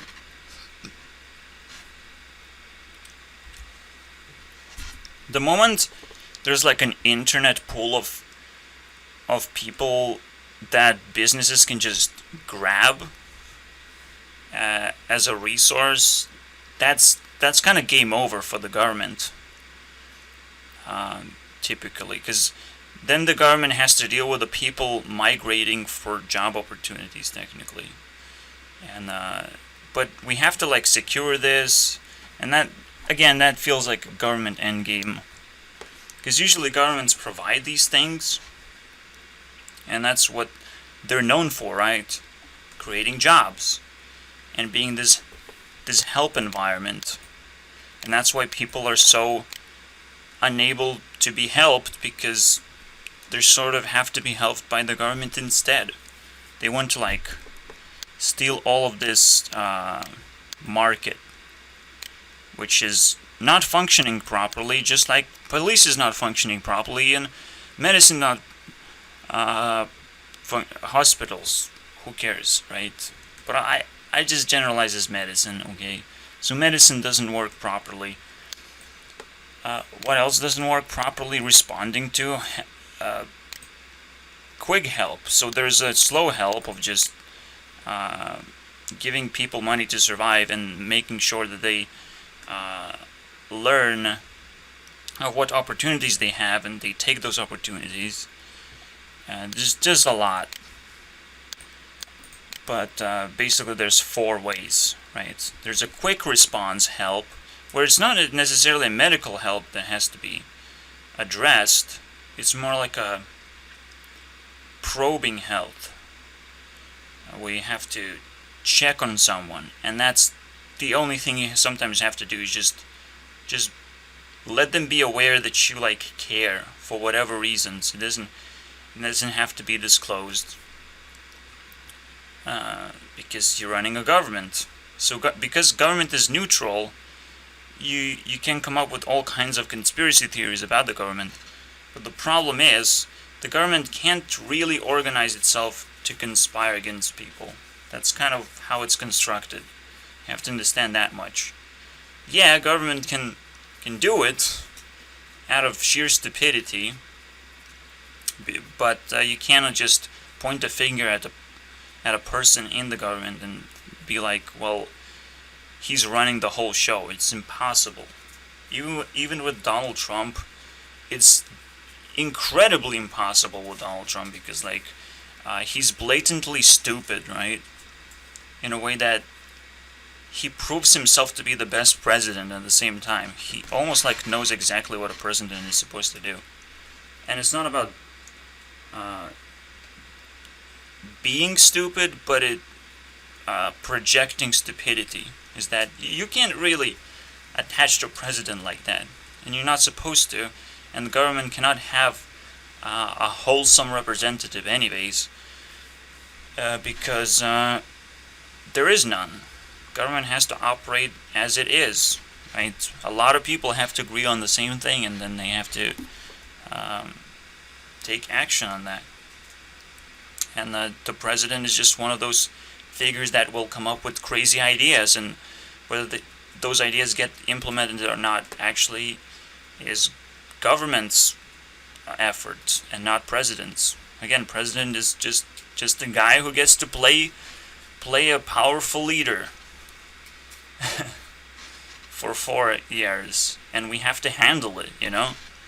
And Americans not being able to handle it from the first day of election shows that they're just fucking weak. Weak people who can't fight personal war, and the reason why wars even happen is because one side can win and feel so confident in winning. Because they have like strong morals to go to war in the first place. It's just a really complicated issue. And the best thing you can take from my fucking hours and hours of video is that you can figure it out. None of us can actually figure it out. And I'm sitting for hours and hours and trying to figure out what the fuck is the world going through, and you can't figure it out. Because again, even if you figure out, it's your personal war and your personal victory. Congratulations, I want to be your friend now. You figured it out. I figured it out a long time ago. And I'm actually trying to help other people to figure it out. Which is cool, right? Because I'm in poverty still. Figuring out doesn't mean jack shit for me. I'm just in a different environment. Besides, I guess I'm not, because if I was in America, I might just be running for my life or whatever. Like, I would try to disclose my behavior or my opinion. Like, you have no idea. I would be offending every side from every corner, and it doesn't have to be even political. That's how fucking offensive I am. But simply because I'm smart and angry and upset and like, I can't handle this simply. Like you... I haven't even finished, right? We have seen that already. Well, if your program fails time and time again, do you not see progress in your behavior? And then you just give up? Let our focus, but it's one of those super simple statements. I can't beat internet, so let's change the system, go against the government of protection. Can you even imagine? Can you even imagine going against the system of protection? It's a general protection of opinion. You can't handle opinion, stay away from it. It's so easy to stay away from opinions. Believe me. I hate Ariana Grande's opinion. Do I have to stay away from her opinions? Yes. Yes, I do. The coolest part is that because she has a shitty avatar, she has shitty presence on Instagram, I can say that her Instagram personality is shitty, but the rest of her personality might not be so shitty. You know? We can knock the shit out of her if we have to. Because the most annoying part, these are words. This is the most boring content there is, and that's what the end game is. For me, it's not boring, okay? I can translate it to unicorns and rainbows, as I did, saying that there's a bunch of people trying to fight internet and it's the funniest thing ever. Let's fight. Okay, you just destroyed your computer. What are you gonna do? What the fuck are you gonna do? And you're gonna send government in here? We're gonna eat government. Eat, okay? We're gonna be so saturated with the government. Anytime the government peeks its head in, we're gonna chop it. That's how powerful internet is. You don't fucking mess with this shit.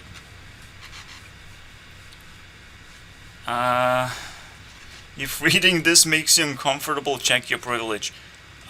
Wait, so you have to like start now reading stuff just because, I don't know. What does that mean? This is so interesting. What is privilege again? Well,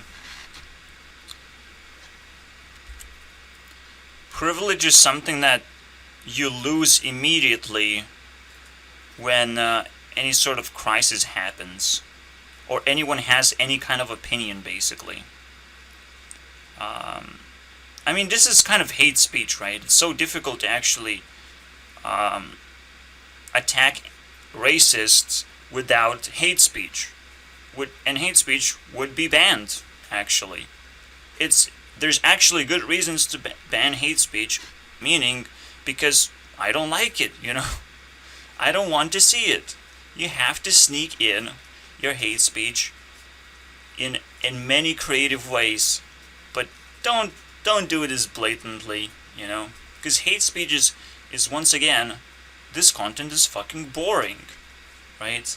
This is obstructing content that could actually be very useful, and also obstructing a brain that could be working for the people instead of just working for opinions of people. See, that's a whole different story. Because you just get confused. People always gonna have conflicting opinions, and the moment you surrender to those opinions, by the way, I don't actually have opinions. I'm trying to explain things the way that I see it. Sure, I have perspective that you have to apply to your perspective, and that's why my content is not exactly clean, because I'm not ready to present this content to every single kind of person out there, right? If you want your personal fucking taste, then contact me. Maybe I can give you a personal fucking teaching or whatever you need to start with. But again, it's something that I cannot do as a job, to just help one person or help a few person or help a group of people. I can't attach myself. I'm trying to explain, and it's not an opinion either. Just the longer I sit here is just the most fun thing to do, because every minute means that people are more and more stupid.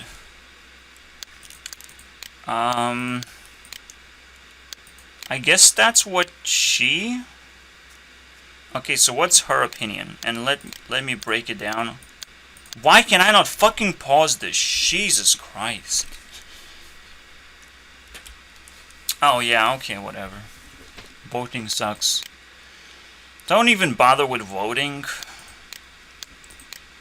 because it's one of those keep government alive games that have been going on for a long time, but the government doesn't need it anymore.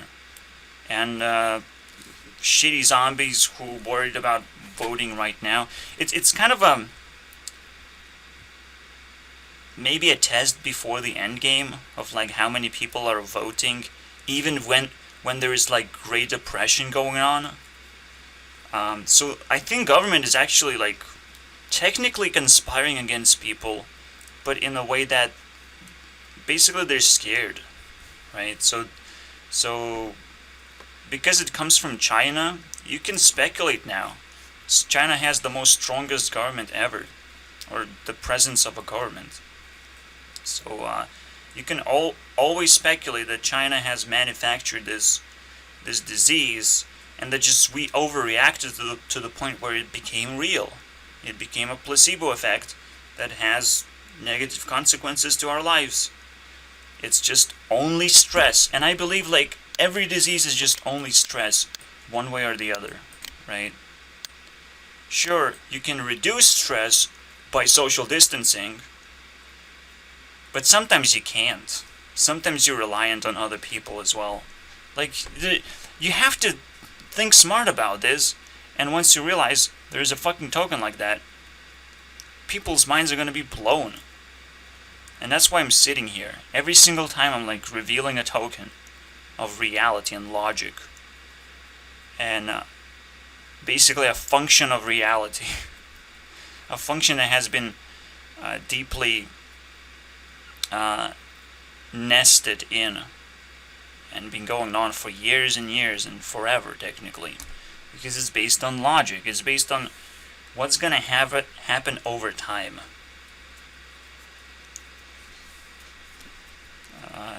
What's gonna happen naturally. It's crazy, but cool. I fucking hate myself simply because I know too much, and there's nobody that I can relate to anymore. Just have to sit here and like not be unsure what's gonna happen anymore to my life.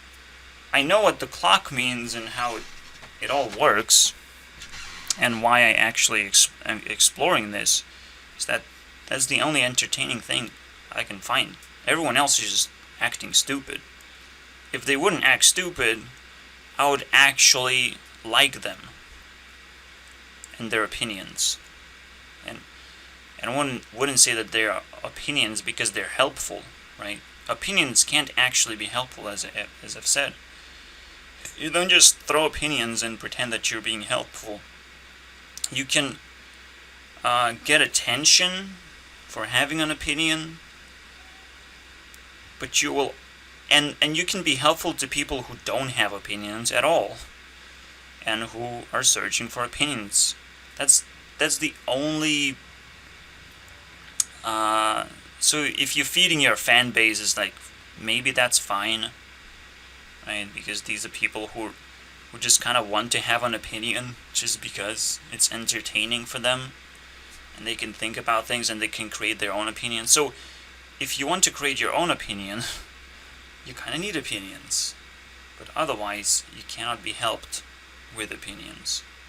It's like, I think you need a job, you say to a homeless person, and does that homeless person have been helped with that opinion? He probably already has a bunch of opinions because he's taken radical movements to destroy his life, right, in one way or the other. So you can't just throw opinions at him.